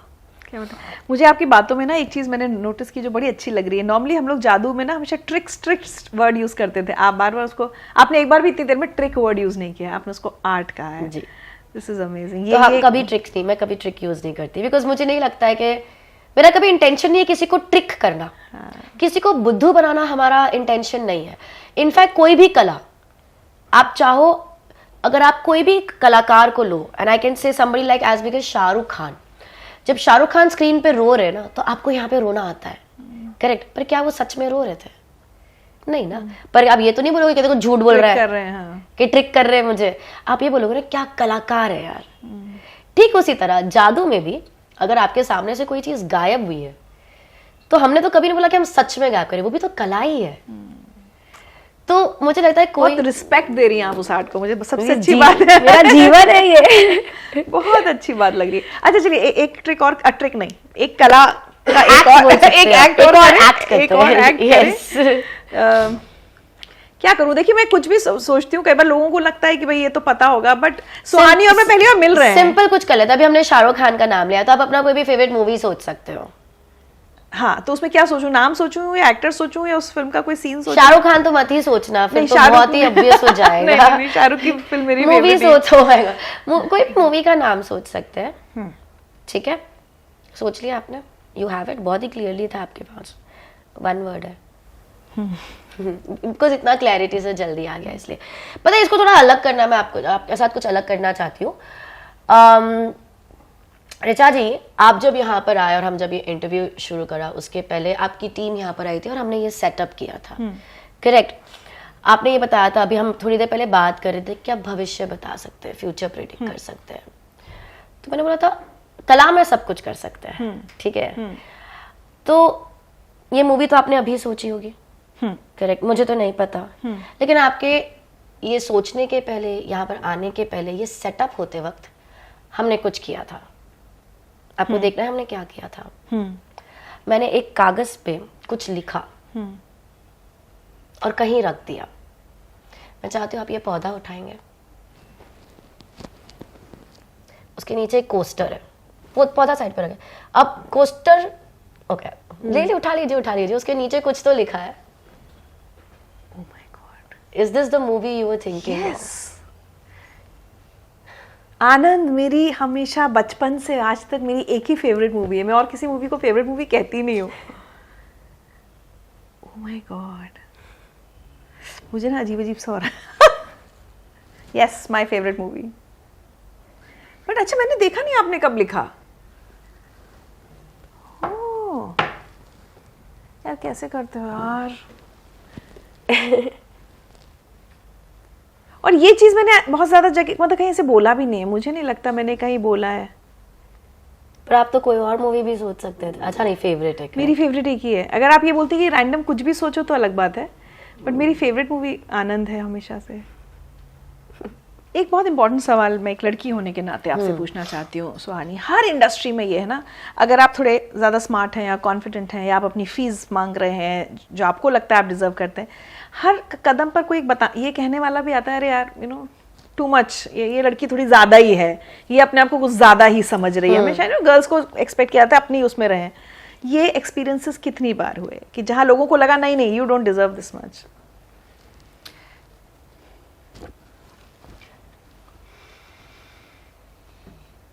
पता नहीं. याद नहीं, ध्यान भी नहीं दिया। मतलब हुआ है लेकिन आई एम श्योर हुआ है, लेकिन मेरा फोकस इतना ज्यादा है ना अपने आप पे और काम पे कि अगर किसी ने बोला हो ना कि इतना थोड़ी होता, मत करना जान, आगे बढ़ जाओ। Like I have been very clear. मुझे अभी भी बोलते हैं ये जो आप बोल रहे हो ना, अब मुझे कल मैंने सुना है ये, ज्यादा है आपकी फीस बहुत, इतना कौन मांगता है? हाँ, तो मैं बोलती हूँ मत ले तू, आई एम ओके, मैं कमा रही हूँ, मैं खुश हूँ, मेरे को कमी नहीं हो रही है ना, touch wood, I am happy about it. जिस दिन होगी मैं उसके लिए दूसरी स्ट्रैटेजी निकाल दूंगी। This what I am doing right now is working for me and I am happy about it to a point.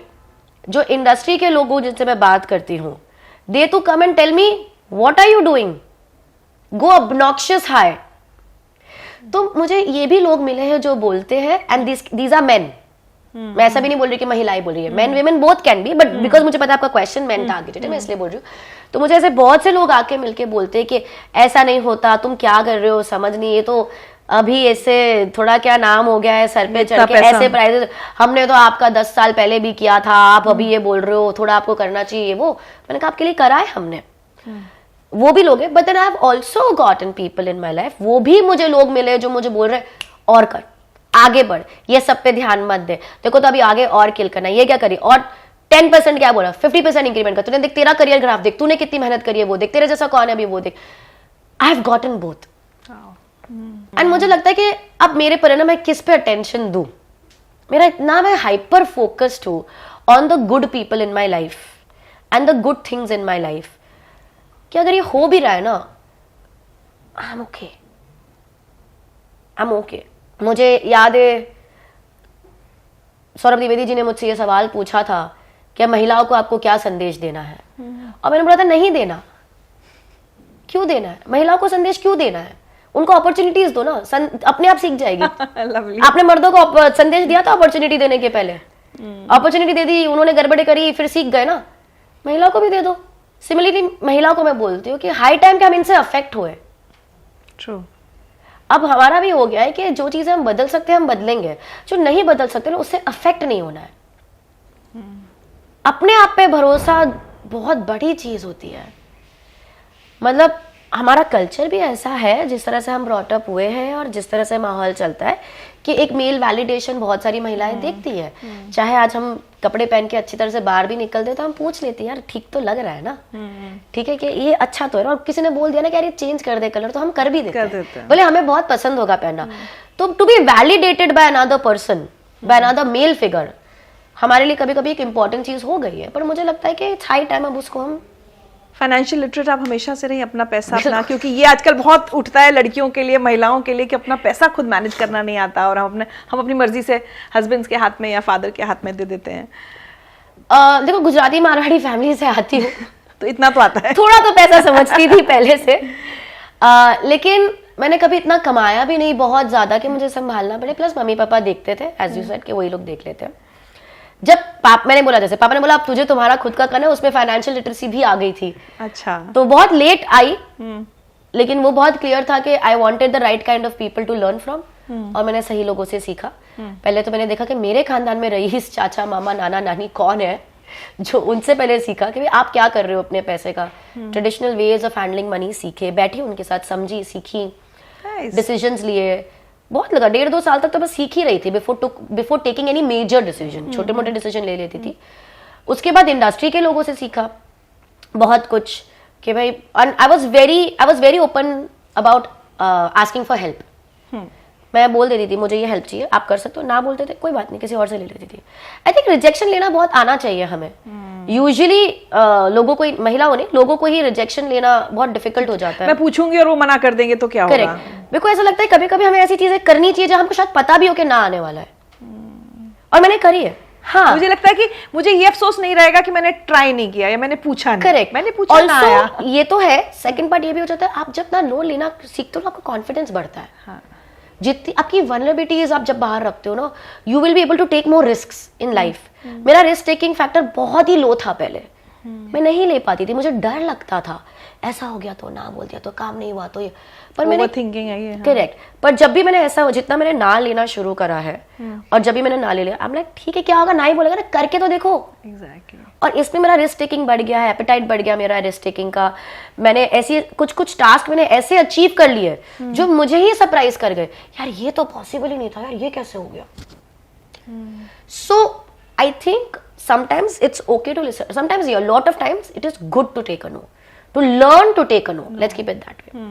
पर उसमें जितने हाँ मुझे मिले हैं और जितने लोगों ने मेरी मदद करी और जितने लोगों ने मुझे बैठ के एक्सेल शीट्स बनाई है, तेरा इतना मनी इधर जाना चाहिए, 20% इधर है, 50% इधर है, प्ले मनी होता है, ये मनी होता है, ट्रेडिशनल मनी सीखा, मॉडर्न मनी सीखा, प्ले मनी सीखा, अब जाके I have become like this. अब तो मैं महिलाओं को, मैं तो मेरी दोस्तों को बता, तू बैठ, तू पैसे का क्या कर रही है बता, ऐसे नहीं करते, तू आ इधर।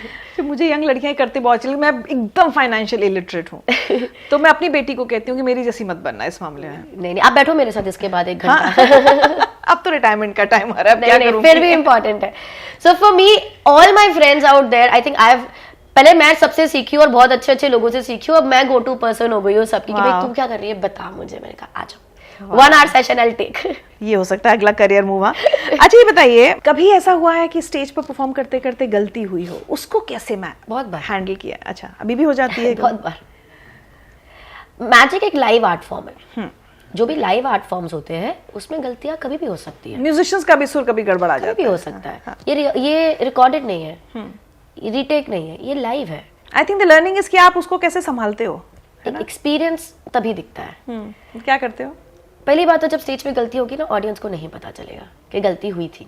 अच्छा। The audience will never know about it. That's the first, क्योंकि हमारे पास इतने बैकअप्स होंगे, प्लस हमने इतना स्टेज टाइम मुझे मिला है लाइफ में और मैंने इतने शोज करे कि नई गलती अगर कोई हो तो मजा आती है, क्योंकि पुरानी गलतियों को कैसे मैनेज करना हमें पता है।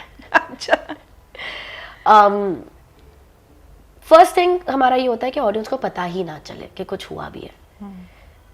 सेकेंड थिंग है अगर पता चल गया है, ठीक है, तो फिर हम उसे कैसे हंसी में निकाल दें, ठीक है।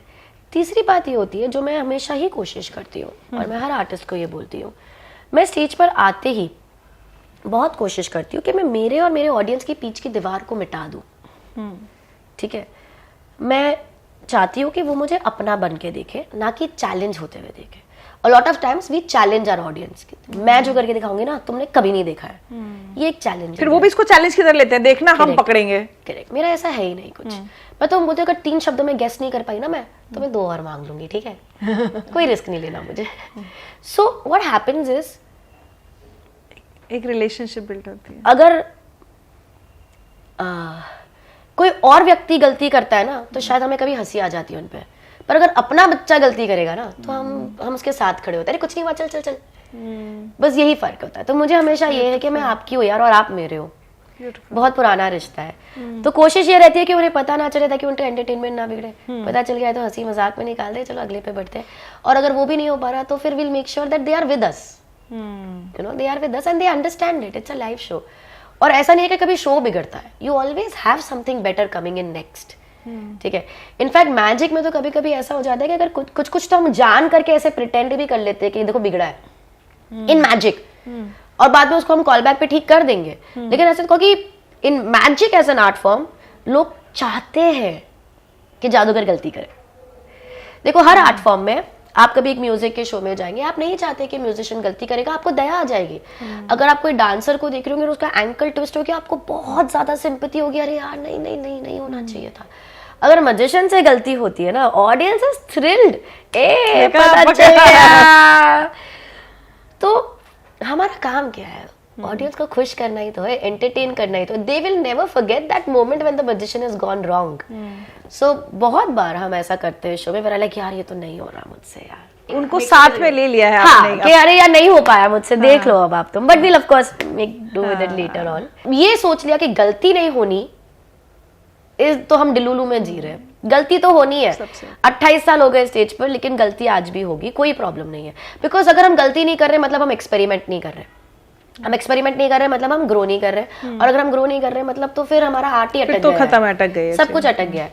So it is important that we keep experimenting, we keep doing new things, newness is mistake, mistakes will happen and that is fine. Amazing. चलिए एक इम्प्रॉम्प्टू करते हैं। बताइए।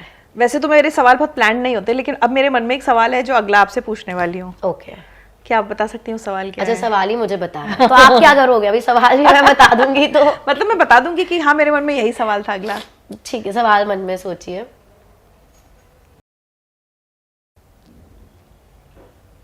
ठीक है, आपने बहुत लंबा सवाल सोचा है। ठीक है, अब इतना लंबा, I will quickly tell you the gist of this, but give me your hand. ठीक है, हाथ नहीं पढ़ रही मैं, वो एक दूसरा स्टडी होता है। ओके, ओह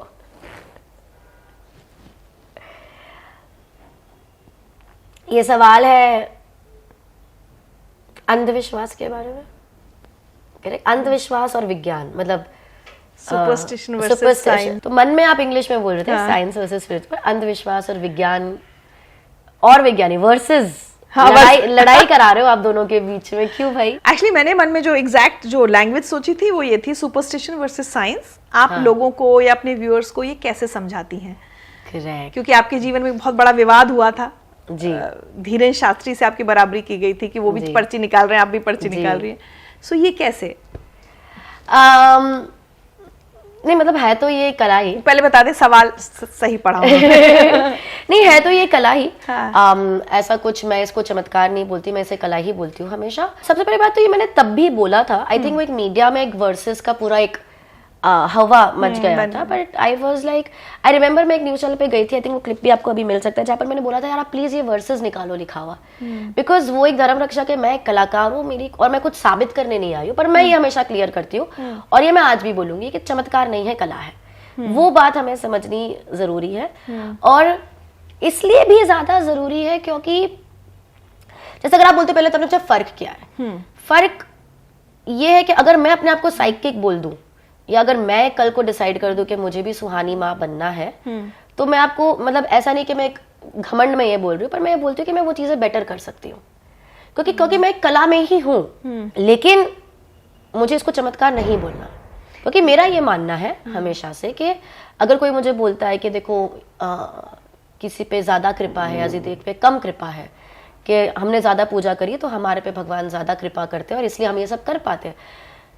देखो, मेरी परवरिश, मेरे माँ बाप, मेरा धर्म तो मुझे ये बताता है कि इंसान भेदभाव कर सकते हैं, भगवान भेदभाव नहीं करते। मुझे अगर ये बोल दो आपके भगवान ने आपको ज्यादा ब्लेस किया है और मुझे कम ब्लेस किया, तो I will not believe this. और क्योंकि मुझे पता है कि मैं ये कैसे कर रही हूं, अगर मैंने बोल दिया कि ये एक चमत्कार है, तो मैं अपने आप से झूठ बोल दूंगी ना, और झूठ पे तो कुछ चलना ही नहीं है ना। मुझे तो जीवन भर जादू करना है, मैं जीवन भर करती आई हूँ, बचपन से लेके अभी तक मेरी पहचान ये कला ही है। अगर मैंने कला को ही दगा दे दिया और बोल दिया कि कोई कला वाला नहीं है, ये तो चमत्कार है, तो फिर तो सब खत्म हो जाएगा। लेकिन देखिए, अभी सवाल पूछने के बाद मुझे अचानक याद आया कि आज धीरेन्द्र शास्त्री का नाम तो हम आज ले रहे हैं, मैं तो सुना है पुट्टपर्ती वाले जो साईं बाबा थे, वो ऐसे किया और पैसे निकल आए, ऐसे किया तो कुछ पता नहीं सिंदूर निकल आया, क्या क्या निकल, घड़ी वड़ी निकल आती थी। तो हिस्टोरिकली इन सब सवालों के अगर आपको जवाब चाहिए, लॉजिकल जवाब चाहिए, तो आपको इंडियन हिस्ट्री ऑफ मैजिक पढ़ना पड़ेगा। इंडियन हिस्ट्री ऑफ मैजिक, हाँ, हमारे देश में जादू बहुत ही रिच था, ठीक है, मैंने ऐसे रिच था, मतलब आप अगर जाएंगे पहले के जमाने में देखेंगे तो हमें ताजमहल से या ब्रिटिश राज से नहीं जाना जाता था, ये तो बहुत लेट हुआ है। India was known for Indian magic, ठीक है, और इंडिया जादू पूरी दुनिया ट्रैवल करता था, चाहे ऑस्ट्रेलिया हो गया, अफ्रीका हो गया, यूएस हो गया, यूरोप हो गया, हर जगह इंडियन मैजिशियंस जाके परफॉर्म करते थे और उसको मिस्टिकल लैंड माना जाता था, टू अ पॉइंट कि जो बाहर के मैजिशियंस थे उनको जब मैजिक दिखाना था तो वो अपनी स्किन को डार्क करते थे, टर्बन पहनते थे, इंडियन दिखने की कोशिश करते थे और जादू दिखाते थे ताकि वो ज्यादा ऑथेंटिक लगे, उनका जादू और ज्यादा रियल लगे। अगर आप कौन से अगर आप हैरी हुडीनी का आपने नाम सुना है, बहुत ही पॉपुलर एस्केप आर्टिस्ट रह चुके हैं वो, हुडीनी बोलते हैं उनको, मतलब people would know them, a lot of people would know them. उन्होंने, आज हम उनको तो ग्रेट हुडीनी मानते हैं, उन पे किताबें लिख चुकी है, बुक्स है, मूवीज है, वो एस्केप आर्टिस्ट, उनको डब्बे में डाल के फेंक देते थे, वो फिर भी बाहर आ जाते थे। Okay, that is an escape art, correct. लेकिन उन्होंने भी अपना करियर शुरू किया था एक हिंदू फकीर बनकर। ओह, so many magicians historically have basically India वो गढ़ था, वो जगह थी जहां जादू दुनिया तक पहुंचता था और इंडिया को जाना जाता था उसके जादू के लिए। फिर धीरे धीरे वेस्टर्नर्स ने उन्हें पिकअप करना शुरू कर, मैं आपको बहुत ब्रीफ में पूरा हिस्ट्री बताने की कोशिश करी, ऑफ कोर्स ये बहुत ज्यादा चीजें इसमें। वेस्टर्नर्स ने उन्हें पिकअप करने की कोशिश करी, वहां जाके वो परफॉर्म कर लिए। फर्क ये हो रहा था कि जब वेस्टर्नर्स इंडियन बनने की कोशिश कर रहे थे तभी इंडियंस सूट बूट पहन के वेस्टर्नर्स बनने की कोशिश कर रहे थे। तो वो एक ओवरलैप उस वक्त हो रहा था जो ट्रांजिशन था। और उसी वक्त इंडिया में मैजिक एक परंपरा है, विरासत है। ओपी शर्मा एक जादूगर है और अब जूनियर ओपी शर्मा जादू कर रहे हैं। ओपी शर्मा ने कुछ लिखा नहीं था अपनी ट्रिक्स कोई किताब में। ऐसा नहीं है कि जूनियर ओपी शर्मा ने वो किताब पढ़ी है या सीनियर पीसी सरकार ने कुछ लिखा है या कुछ रिकॉर्ड किया है और जूनियर पीसी सरकार उनके बेटे ने वो पढ़ा है, ऐसा कुछ नहीं है। ये विरासत है, वो छोड़कर गए, इन्होंने पिकअप करी। जैसे संगीत में होती है या संगीत में होती है, ये बस विरासत में चलता आ रहा है।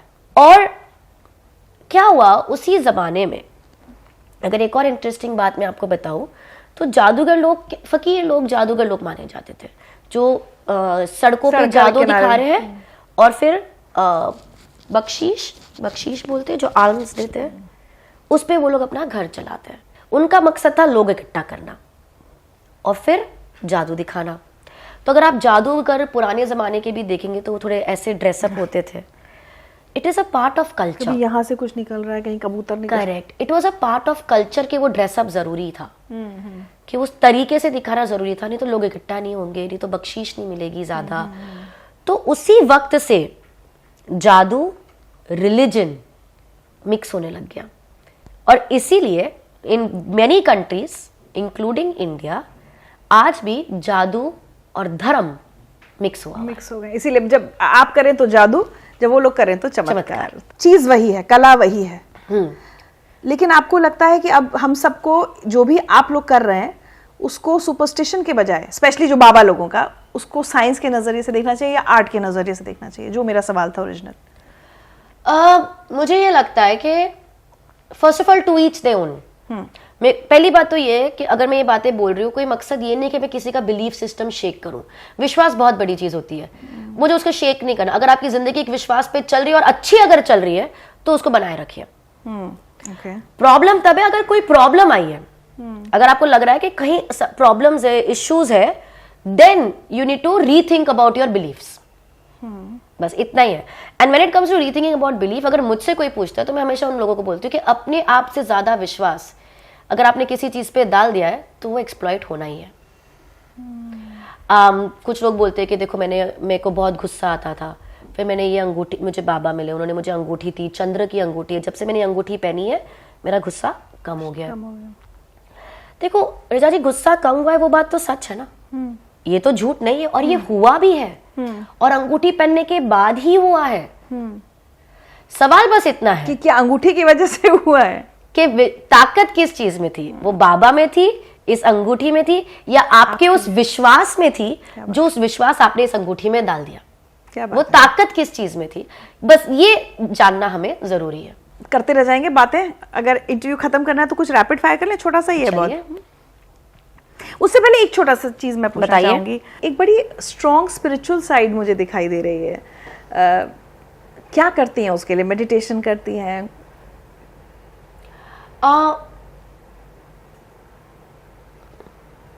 ऐसी कोई एक्टिविटी पर से नहीं है कि ये मेरा स्पिरिचुअल रिचुअल है, बट कुछ कुछ चीजें हैं। मुझे ये लगता है कि आई am a very spiritual person, ऐसा मैं मानती हूँ। तो मुझे ऐसा लगता है कि मेरे सर पे कोई तो हाथ है जो देख रहा है और चीजें हो, जैसे आप बोलते हो ना कि बचपन से ऐसा कैसे पॉसिबल है कि यार ये हो रहा है, तो जैसे मुझे तो सब नॉर्मल ही लगता है।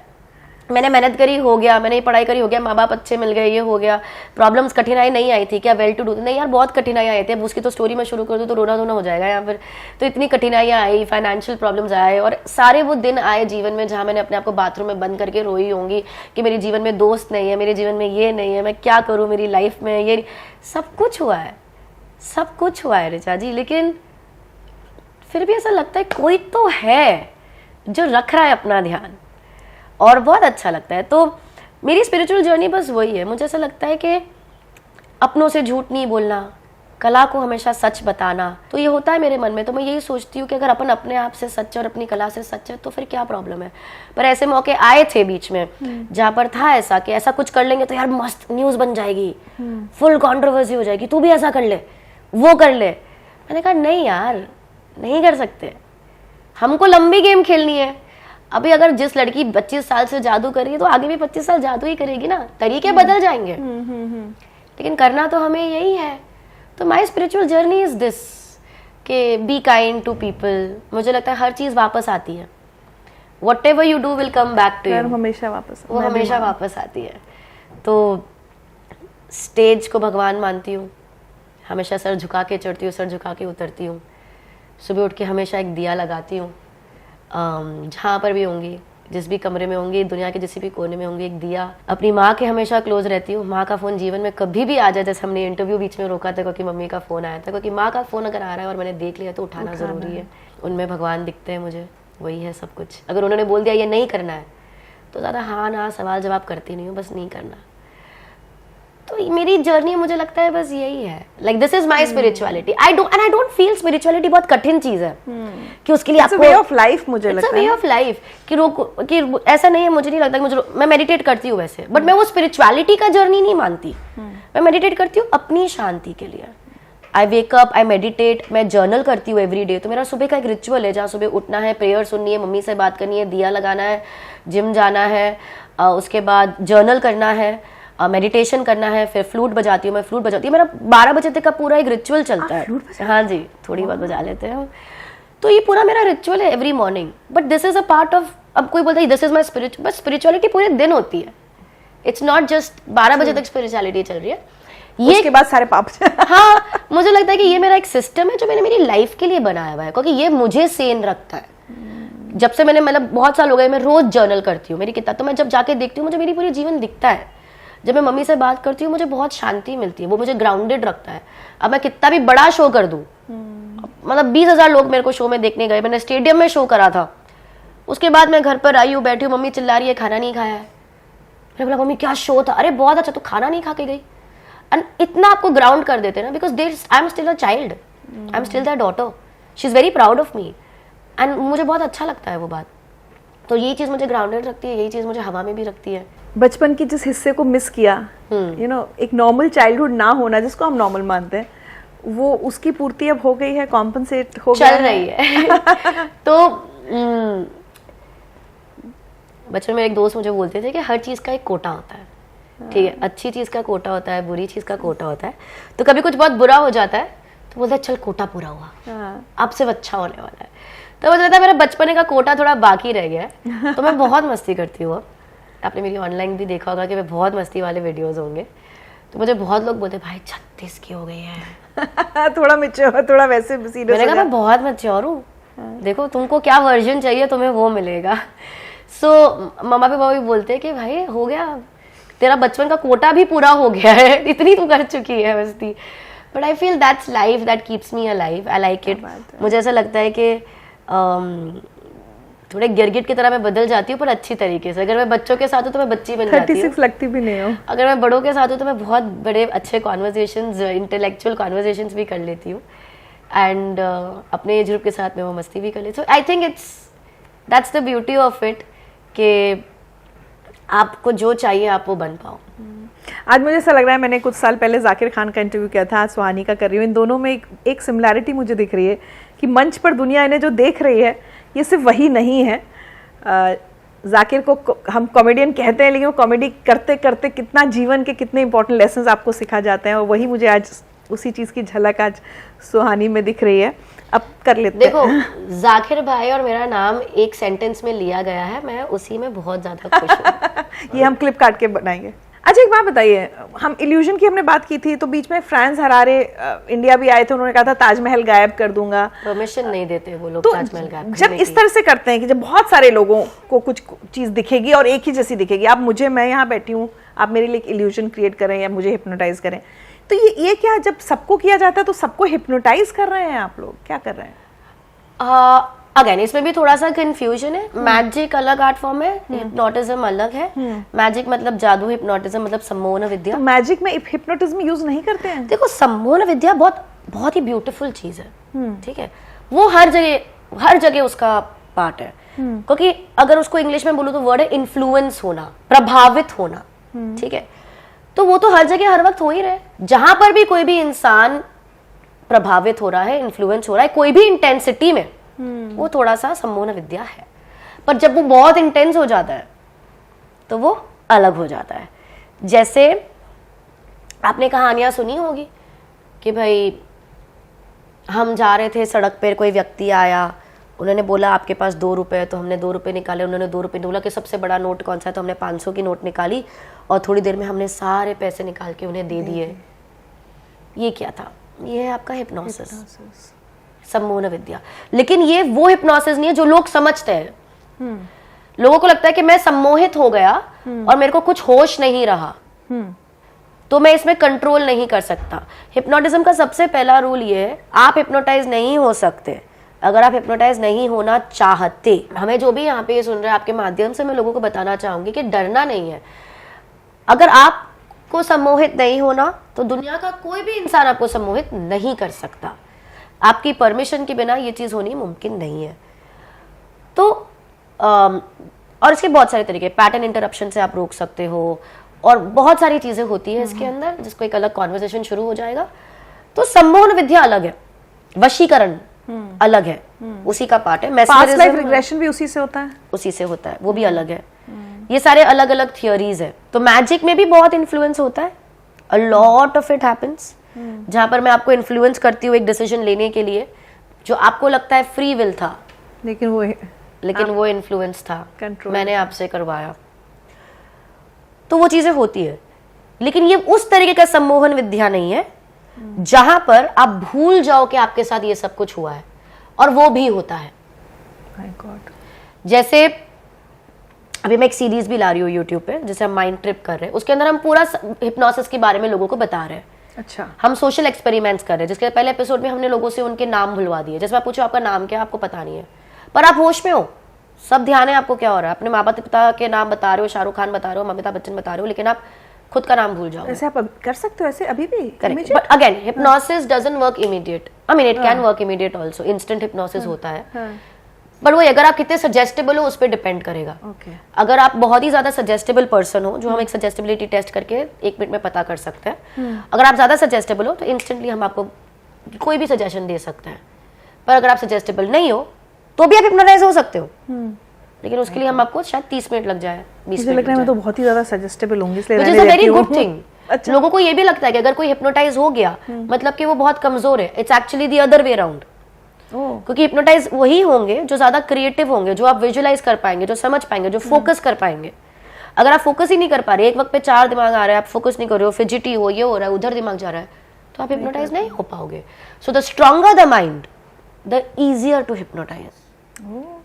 इंटरेस्टिंग। गलत नोशन है लोगों के दिमाग में कि यार कोई अगर किसी को कोई सम्मोहित हो गया मतलब उसका दिमाग कमजोर है। It's not true. I am very happy कि आप ऐसे सवाल पूछ रहे हो, बिकॉज आई थिंक लोगों तक ये बातें कभी पहुंची नहीं है, and I think they require a larger conversation जहां लोग ये समझ पाए कि क्या है, कि ये सब क्या होता है और कैसे चलता है, और जो कंफ्यूजन लोगों के दिमाग में क्रिएटेड है वो कम होता है। नजरें मिलाने से कोई डरते हैं लोग आपसे? लॉट कि यार कुछ बता देगी। मैंने कहा ऐसी हरकतें क्यों करते हो? बॉयफ्रेंड्स तो सबसे ज्यादा डरते हैं। अरे उधर तो अब हम क्या ही बोले।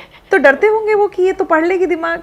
नहीं यार, ऐसा आई मीन ऑफ कोर्स वो तो होता ही है, but some brave ones try to आते हैं, आस्क आउट करते हैं, बट यूजुअली यही हो। आई थिंक डेटिंग का भी एक सिस्टम होता है। जब आप पहली डेट पे जाते हो तो आपको किसी के बारे में थोड़ा पता चलता है, फिर आपको क्यूरियोसिटी होती है ज़्यादा जानने की, फिर आप दूसरी डेट पे जाते हो, फिर क्यूरियोसिटी और बढ़ती है और आपको उस पर वो और जानना होता है। आई थिंक मेरे साथ क्या होता है, मुझे पहली डेट पे ही जितना जानना है उससे बहुत ज़्यादा पता चल जाता है। तो curiosity gets killed pretty early. कैसे कैसे होगा? शादी कैसे होगी? नहीं हो रहा ना, कुछ नहीं हो रहा यहाँ पर। My God, but I feel pity for the boys, क्योंकि वो बहुत जल्दी इंटरप्रेट हो जाते होंगे, उनके बारे में सब एक्सरे हो जाता है। Pity for me। नहीं, ऐसा कुछ नहीं है। I mean of course there is this running joke around me कि ये तो हमेशा सिंगल ही रहने वाली है, क्योंकि ये लोगों का माइंड रीड कर लेती है। बट ऑनेस्टली कभी वहां पे फोकस अभी इतना किया भी नहीं मैंने, ना पेरेंट्स से कभी किया। मुझे ऐसा लगता है कि कुछ चीजें सही वक्त पे सही कारणों से हो जाती है। अच्छा, लेकिन चलिए आज ना ये मिथ भी वो कर देते हैं चलो। कि अब ऐसा थोड़ी हो रहा होगा कि हर समय सुहानी सबका माइंड रीड करी। मैं यहाँ आ रही थी, मेरी बेटियां बोलती मम्मा उनके सामने संभल के बैठना, सारे थॉट्स ना संभल के रखना, वो सब पढ़ लेंगी। तो मैंने कहा अगर कोई इंसान पूरे समय दूसरों का माइंड पढ़ रहा होगा तो वो खुद पागल हो जाएगा। Of course. तो ऐसा नहीं होता होगा ना? Are you reading our minds all the time? No, I'm not. एक तो सबसे पहली बात है कि लोगों को जानना जरूरी है कि आई am not interested in reading everyone's mind. ठीक है, ऐसे आज कोई चल रहा है, आ रहा है, कर रहा है, मैं क्यों तुम्हारा माइंड रीड करूंगी? Like there is no purpose to that. Plus what will I do? मैं खुद का दिमाग अभी अपना संभालू कि मैं तुम्हारे माइंड की बातें पढ़ती रहूं? सेकेंडली एंड रीआइटरेटिंग, आपका माइंड कोई नहीं पढ़ सकता। हम माइंड रीड नहीं करते। हम माइंड रीड करने का एक इल्यूजन, एक भ्रम बनाते हैं और इतना सुंदरता से बनाते हैं कि हम उसे पकड़ आप भूल जाते हो कि सच क्या है, माइंड रीडिंग क्या है, क्या हो रहा है। So it is done that way. लेकिन एक चीज होती है जिसे हम बोलते हैं कोल्ड रीडिंग। मैं जो करती हूँ उसे बोलते हैं हॉट रीडिंग। अच्छा, हॉट रीडिंग, जैसे आपने एक मूवी का नाम सोचा, मैंने वो लिख के रखा था, या आपने अपनी एक महिला का दोस्त का नाम सोचा और मैंने बता दिया कि आप बीनू के बारे में सोच रहे। ये हॉट रीडिंग है जहाँ मैं एग्जैक्ट आपको थॉट दे रही हूँ। एक और चीज होती है कोल्ड रीडिंग, जहाँ पर भले मैं आपका माइंड हर टाइम हॉट रीडिंग नहीं कर रही हूँ, मैं माइंड रीड नहीं कर रही हूँ, लेकिन आपके हाव भाव से, आपके बोल चाल से मैं पता कर लूंगी बहुत सारी चीजें आपके बारे में, विच इज अ स्टडी। उसमें बॉडी लैंग्वेज भी आती है, बॉडी लैंग्वेज, लिंग्विस्टिक्स, बहुत कुछ आता है उसके अंदर।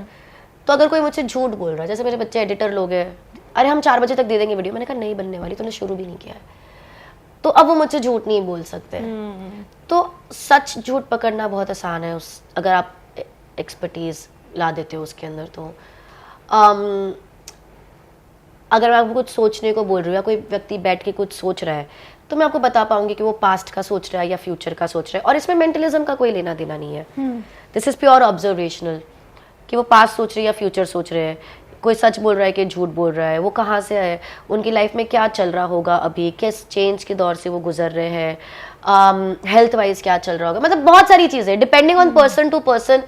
ऐसे मुझे एग्जैक्ट अभी मैं कोई मिलेगा तो मैं आपको बता सकती हूँ, मैं आपके साथ बैठ के बता सकती हूँ, देखो ये होगा, जाकर आप कंफर्म कर सकते हैं। So this is cold reading which will a lot of times work, which works not a lot of times. तो ये अलग हो गया। अब मेरा एक्सपर्टीज, लोग बोलते हैं कि what makes you a better mentalist, कि इतने सारे हैं तो आप कैसे अलग हो। आई थिंक क्योंकि मैंने साइकोलॉजी इतनी बड़ी सेंटर चलाया, बिकॉज मेरा कोल्ड रीडिंग भी बहुत स्ट्रांग है, और मैं उसको मेंटलिज्म के साथ कंबाइन कर लेती हूँ, तो एक प्रेजेंटेशन और परफॉर्मेंस डिफरेंट आ जाता है। इंट्यूशन या सिक्स सेंस जिसको हम कहते हैं, जैसे मुझे ऐसा लगता है मेरा सिक्स सेंस बहुत अच्छा है, कई बार बहुत चीज़ों का वो आभास हो जाएगा, वो that does work for you also many times, and there is a science to it. और वो तो हम सबका है, करेक्ट, सिक्स सेंस सबके पास सबको, अगर बस उसको सुनना पड़ता है ना, मुझे लगता है उसको चैनलाइज करना पड़ता है। अगर आप उसको चैनलाइज कर पा रहे हो, अगर आप वो लीप ऑफ फेथ ले पा रहे हो कि आपके सिक्स सेंस, अगर आपको गट फीलिंग, जैसे आप बोलते हो कि मुझे गट फीलिंग आई है, लेकिन लोग उस गट फीलिंग पे एग्जीक्यूट नहीं करते, वो स्ट्रेंथ नहीं होती उनमें कि यार ये मेरे को आया, मैं करूं या नहीं करूं, क्योंकि लॉजिक नहीं दिख रहा ना उसके पीछे, ये तो खाली फीलिंग है। लेकिन the more you execute on your gut feelings, it works, you will realise, इसे मैं बोलती हूँ स्पिरिचुअली कनेक्ट होना। ठीक है, that how it works for you. कई बार होता है, मुझे कई से एक थॉट आया, उसको इग्नोर किया, दूसरे थॉट पे काम कर लिया, फिर वो काम गलत हो गया, तो लगता है अरे वो पहला थॉट आया था तुम्हें वार्न करने के लिए कि ये मत करो। एब्सोल्युटली, है ना? आई ऑलवेज फील हम सबके, हमारा ध्यान रखा जा रहा है, हमें ट्यून इन करना है, हमें ट्यून इन करना है और भरोसा करना है कि हमारा ध्यान रखा जा रहा है, और वो कनेक्शन हमको अपने आप और यूनिवर्स से बनाना है। हम बीच में बहुत मीडिएटर्स रख लेते हैं। क्या बात है, वाह। ठीक है, तो मीडिएटर से रिश्ता नहीं बनाना है, सीधा यूनिवर्स से, सीधा भगवान से रिश्ता बनाना है। एंड वो ही फर्क आई थिंक लोग कभी कभी भूल जाते हैं। देखिए, मुझे बातचीत में इतना मजा आ रहा है कि मैं 15 मिनट पहले रैपिड फायर शुरू करने वाली थी, वो नहीं हो पाया। एक आखिरी सवाल, आजकल बहुत वीडियोस आ रहे हैं कि वो लोग आंख पे पट्टी बांध के कुछ लिखते हैं, आपने भी वो किया है, वो क्या है? मेरा तो जीवन का पहला एक्ट ही उससे, आई थिंक जब मुझे मम्मी पापा को कन्विंस करना था कि मैं जादू कर सकती हूँ, मैंने सबसे पहला एक्ट ही वो किया था घर पे, जब मुझे जादू आता भी नहीं था। तो उसमें क्या करते हैं? ओके, सो आंख पे पट्टी बांध के लिखना इज अ मैजिक ट्रिक। खुदा बख्श करके कश्मीर के जादूगर थे जो पूरी दुनिया घूमे इस जादू के साथ। वेस एंडरसन ने उनके ऊपर एक मूवी भी बनाई है, तो अगर आप उनको पढ़ाई करेंगे तो historically it is a magic act. खुदा बख्श करके एक जादूगर है, उनका स्टेज नेम खुदा बख्श है, तो वो अपने आप को पूरा बांध देते थे, चेहरा वगैरह पूरा ढक्का, फिर वो गाड़ी चलाते थे, लिखते थे। सो it is a magic act that started historically in India from a Kashmiri magician and went the world. वहां से ये पॉपुलर हुआ उसके बाद अभी भी ये मैजिक एक्ट तो है ही, जैसे मैंने आपको पहले बताया था, जैसे मैंने भी बचपन में आंख पे पट्टी बांध के गाड़ी चलाई, अभी भी बहुत बार इंडिया के बाहर के जो मैं शोज करती हूँ वहाँ पर एक एक्ट है जहाँ पर मैं ये एक्ट करके बताती हूँ, जहाँ मैं पट्टी बांध के लिख देती हूँ, बोल देती हूँ, जो भी ऑडियंस कर रही है वो मैं रिपीट कर देती हूँ या आगे उसके कुछ बना देती हूँ. So it's a magic act, first thing. अब अगेन क्योंकि मैजिक में मिस्ट्री बहुत ज्यादा है और कोई भी जादूगर आपको बताएगा नहीं कि उसके पीछे की मिस्ट्री क्या है. हम आपको नहीं बताएंगे कि हम कैसे देख पा रहे हैं या नहीं देख पा रहे हैं या लिख पा रहे हैं या क्या हो रहा है, हम ये आपको बता तो पाएंगे नहीं. तो बहुत से लोग, देखो हमारी सीक्रेट हमारी ताकत है, ट्रू, लेकिन बहुत से लोग हमारी ही ताकत का फायदा उठा के, क्योंकि जादूगर लोग तो बोलेंगे नहीं, अब हम उसको कुछ भी नाम दे सकते हैं. So some people call it sixth sense, कुछ लोग इसे बोलते हैं थर्ड आई, कुछ लोग इसे बोलते हैं मिड ब्रेन एक्टिविटी, कुछ लोग इसे बोलते हैं सबकॉन्शियस या अवचेतन मन को एक्टिवेट कर देना. और जैसे जैसे ट्रेंड बदलते रहते हैं ये टर्म्स भी बदलते रहते हैं. इस पे तो बहुत स्टडी हुई है. आई रिमेम्बर एक बार कौन बनेगा करोड़पति पे भी एक पार्टिसिपेंट आए थे जिन्होंने ये करके दिखाया था, बहुत पहले की बात है ये, बट और ये टेलीकास्ट भी हुआ था, लेकिन बहुत सारे रैशनलिस्ट गए और उन्होंने प्रूव करा कि देखो ये सही नहीं है और वो एपिसोड को उनको निकालना पड़ा. सो it is a magic trick which is now being interpreted in many ways in the world. But है मैजिक, हाँ मतलब. बट ये एक मैजिक ट्रिक है. और अगर कोई आपको, मेरा सजेशन ये है कि कोई अगर आपको बोलता है कि आपके बच्चा आंख पे पट्टी बांध के भी देख पाएगा और उसका कंसंट्रेशन लेवल एकदम ऊपर हो जाएगा और उसकी थर्ड आई ओपन हो जाएगी, you would do anything for that, correct. But ऐसा कुछ नहीं होगा. पर ऐसा नहीं होने वाला है. It will not happen. In fact, what I feel really sad, like genuinely, मैं दिल से मुझे दुखी होता है कि कभी कभी बच्चे बोल रहे हैं, देखो दो चीजें होगी, या तो बच्चा देख पाएगा आंख पे पट्टी बांध के या तो नहीं देख पाएगा. कुछ बच्चे बोल रहे हैं कि हम देख पा रहे हैं, they are in, again hypnosis की हमने बात करी, they are influenced into believing कि वो देख पा रहे हैं और वो झूठ है. Oh my God. Scientifically, it's not possible. Neuroscience says it's not possible. Logically, it's not possible. It is only possible through a magic trick. So at any point, you're putting your गलत child है. into a तो very risky ये state. Parents के लिए मुझे लगता है एक इम्पोर्टेंट सलाह है कि इस सब के एक्ट्स में ना पढ़ें. बच्चा जैसा है उसको वैसा रहने दें, उसको पढ़ने दें.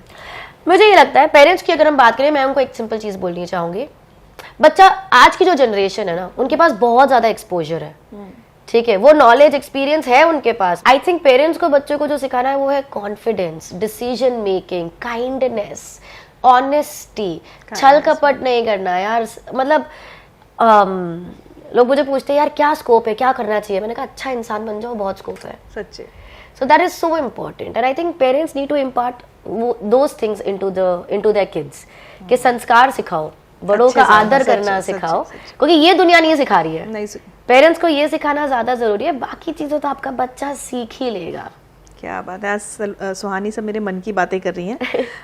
अब मैं जल्दी से फटाफट दो चार सवाल पूछती हूँ, rapid fire. Let's go, I am ready. चाय या कॉफी? नन, मैं दोनों में नहीं पीती. तो क्या पीती है फिर? मैं छाछ पीती हूँ, नींबू पानी पीती हूँ, नारियल पानी पीती हूँ. वाओ. चाय कॉफी नहीं अब अपने पीती. गट का ज्यादा ख्याल रखती हैं. मुंबई या गोवा? Oh damn. देखो बॉम्बे में भी आपने देखा मैं गोवा की तरह रहती हूँ. तो जब बॉम्बे में गोवा मिल रहा है तो बॉम्बे. फेवरेट टाइम पास, मतलब जब ये सब नहीं कर रही हैं, एक्ट्स नहीं कर रही, लिखना? लिखना, जर्नलिंग, राइटिंग, फ्लूट प्लेइंग, दोस्तों के साथ बातें करना फुल ऑन. Favourite book? इतना क्लीशे होने वाला है मेरा ये जवाब, but it is still closest to my heart, the Alchemist. अभी तक कोई अनफुलफिल्ड ड्रीम?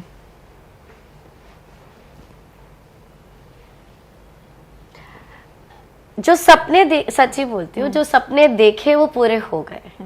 माँ बाप ने भी जो देखे, मतलब हमारी सोच शायद होती थी, वो तो सब हमने पूरे कर लिए. तब कुछ नया सोचना पड़ेगा, देखना पड़ेगा. अब तो वो सपने पूरे हो रहे हैं जो देखे भी नहीं है.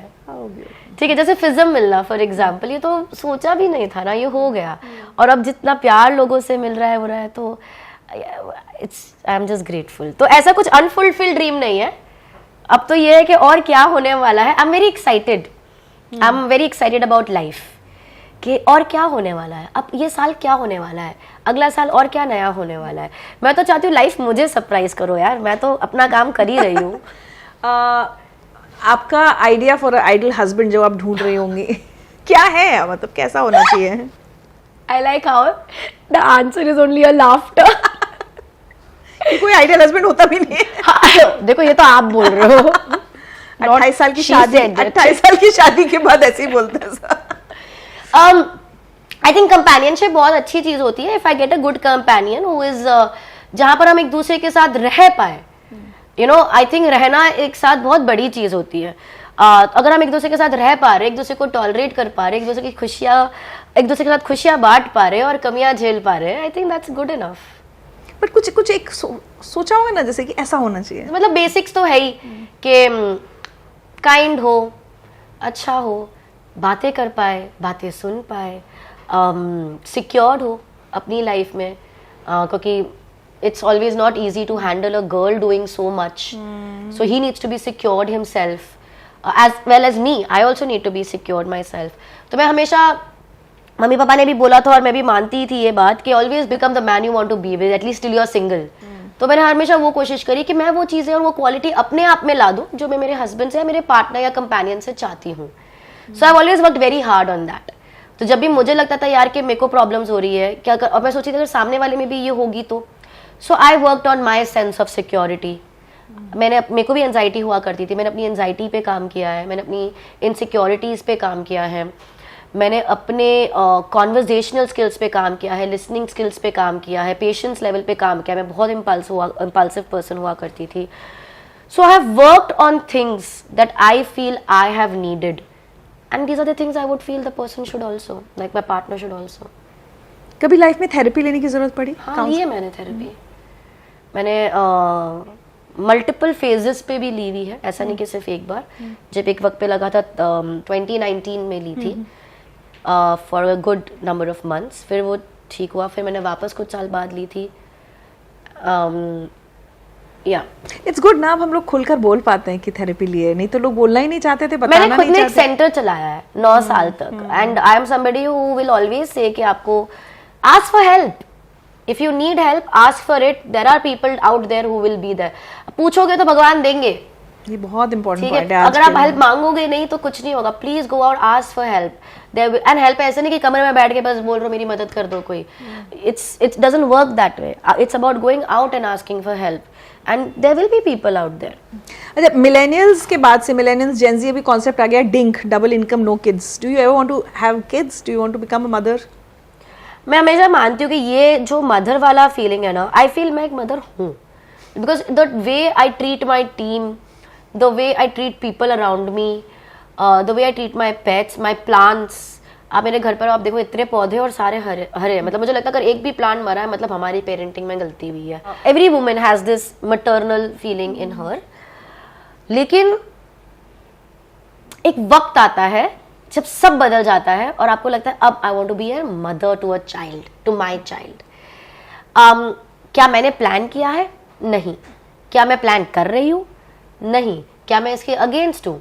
नहीं। बट वो मुझे लगता है इट्स सो नेचुरल, अपने टाइम पर होगा वो दैट इज द मोस्ट। अगर असली जादू कोई मुझे पूछता है क्या है तो इट इज दैट। मतलब डिंक वाले कॉन्सेप्ट की तो नहीं है ना? बिल्कुल नहीं। अरे बड़ी बात छोटी में डिंक वाले कॉन्सेप्ट की नहीं है। एक लाइट हार्टेड वाला छूट गया, वड़ा पाव या खमन ढोकला? खमन ढोकला। ठीक है। वैसे आपका राजस्थान भी है तो आपके तो एक कचौड़ी भी हो सकती है। I am a Rajasthani Gujarati girl, so khaman dhokla and kachori भी। कचौरी, प्याज की कचौरी, दाल की कचौरी, अभी ये सब याद मत दिलाओ। अच्छा, लाइफ मंत्रा? Be kind. आपको बड़ा मजा आएगा ये जानकर। 2-3 एपिसोड पहले हमने सरोद वादक उस्ताद अमजद अली खां का इंटरव्यू किया था। उन्होंने रहमदिली कुछ चीजें आपने जो बोली हैं उन्होंने भी बोली थी। So sweet. जो आप लाइनें जिन लोगों का आप नाम ले रहे हो ना मेरे सामने, वो तो बड़ा अच्छा लग रहा है भाई। सो अच्छा, ये मैं नॉर्मली सबसे पूछती हूँ, मुझे लग रहा है कि too young to ask, but I am still asking क्योंकि मेरे शो का फॉर्मेट है। How do you wish to be remembered जब आप इस दुनिया में नहीं रहेंगी? लोग कैसे आपको याद करें? बहुत खुश लड़की थी। क्या बात है सुहानी, बहुत मजा आ रहा है आपके साथ बातें करने में। चाहती हूँ चलते चलते एक ना हमेशा आजकल झगड़ा रहता है वी वर्सेस जेन ज़ी। जेंजी को लगता है कि हम उन्हें नहीं समझ रहे, हमें लगता है जेंजी को कुछ समझ नहीं आता। आप सारे जेंजी को क्या मैसेज देना चाहेंगे? पहली बात तो ये झगड़ा अभी का नहीं है, ये तो सदियों से चला आ रहा झगड़ा है। या फिर we always have a problem with the younger generation and the younger one will have a problem with the older generation. या जेंजी को क्या ही हम आप तो मिलेनियल हो ना, मिलेनियल। अब जेंजी को मैसेज दे दो जरा। यार मेरे को तो लगता है जेंजी काफी ज्यादा अवेयर लोग हैं। अच्छा। मुझे लगता है दे आर वेरी अवेयर, वो अपने इमोशन से ज्यादा कनेक्टेड है जितना हम रह चुके हैं उनके, क्योंकि उनको अभी वो नॉलेज भी मिल रही है। तो मुझे लगता है वो काफी ज्यादा they are more at least more aware and वो थोड़े ज्यादा कनेक्टेड है अपने इमोशन से, उनको पता हो रहा है, उनको सही गलत की पहचान जल्दी हो रही है। तो मुझे जेंजी से वैसे कम प्रॉब्लम है। एक ही चीज जो मुझे लगता है Gen Z should try to work more on is sincerity, क्योंकि उनके पास इतना नॉलेज है और उनको इतना कुछ हासिल करना होता है, इतनी सारी चीज़ें करनी होती है, थोड़ी वो सिंसियरिटी की कमी हो जाती है कि यार आज ये करना है, कल वो करना है, परसों ये करना है। वो लाइफ को थोड़ा सा ज़्यादा हल्के में ले लेते हैं कभी कभी।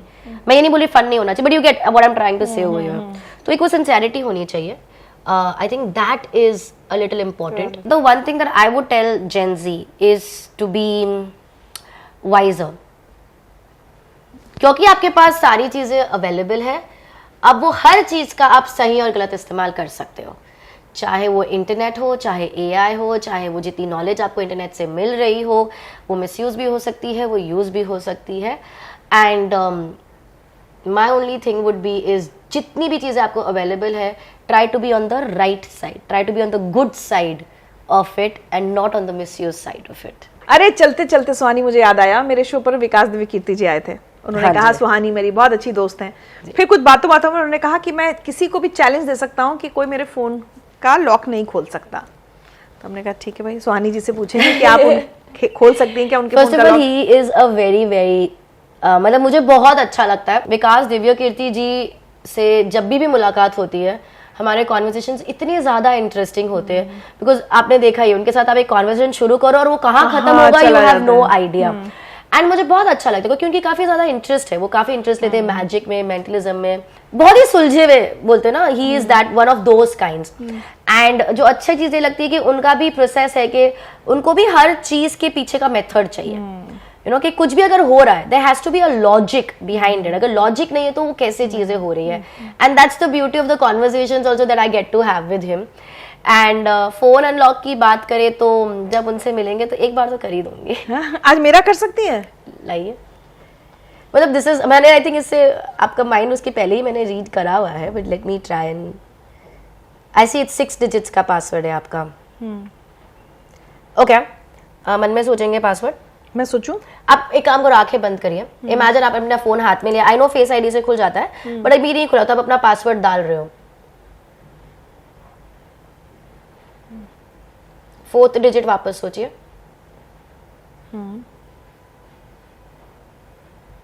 खोल दीजिए आंखें।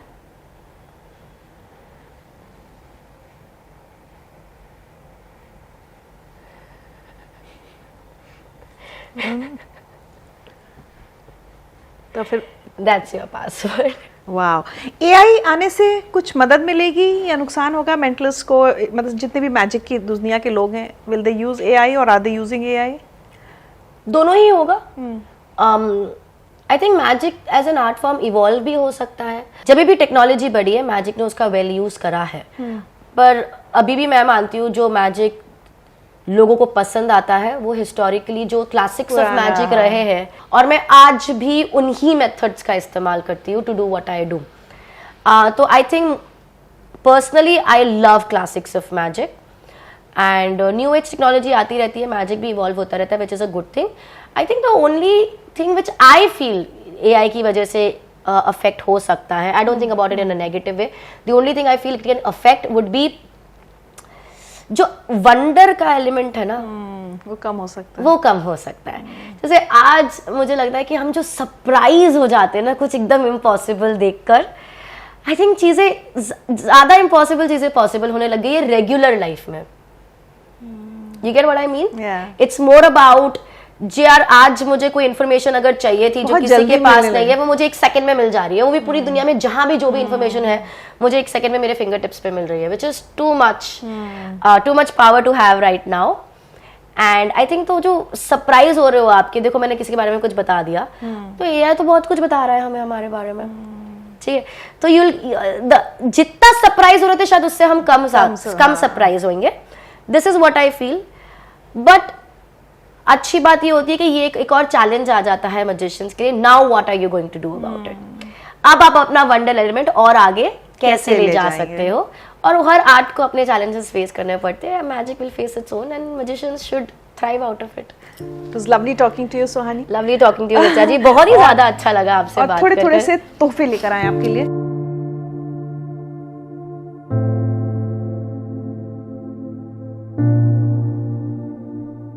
ये एकता है, रंगसाजी के नाम से ये आर्टिस्ट हैं, तो उन्होंने आपके लिए बनाया है और एक नोट भेजा है आपके लिए। ये आपका आई थिंक कुछ फेवरेट कोट कुछ है, every next level in life demands a different you.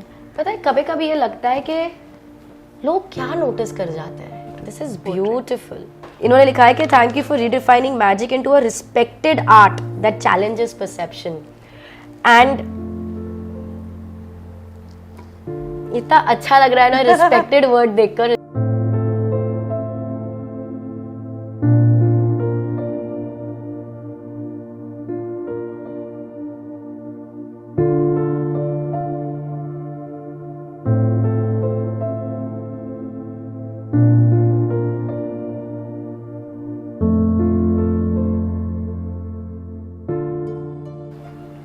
You can't see people's mental health. Always be kind.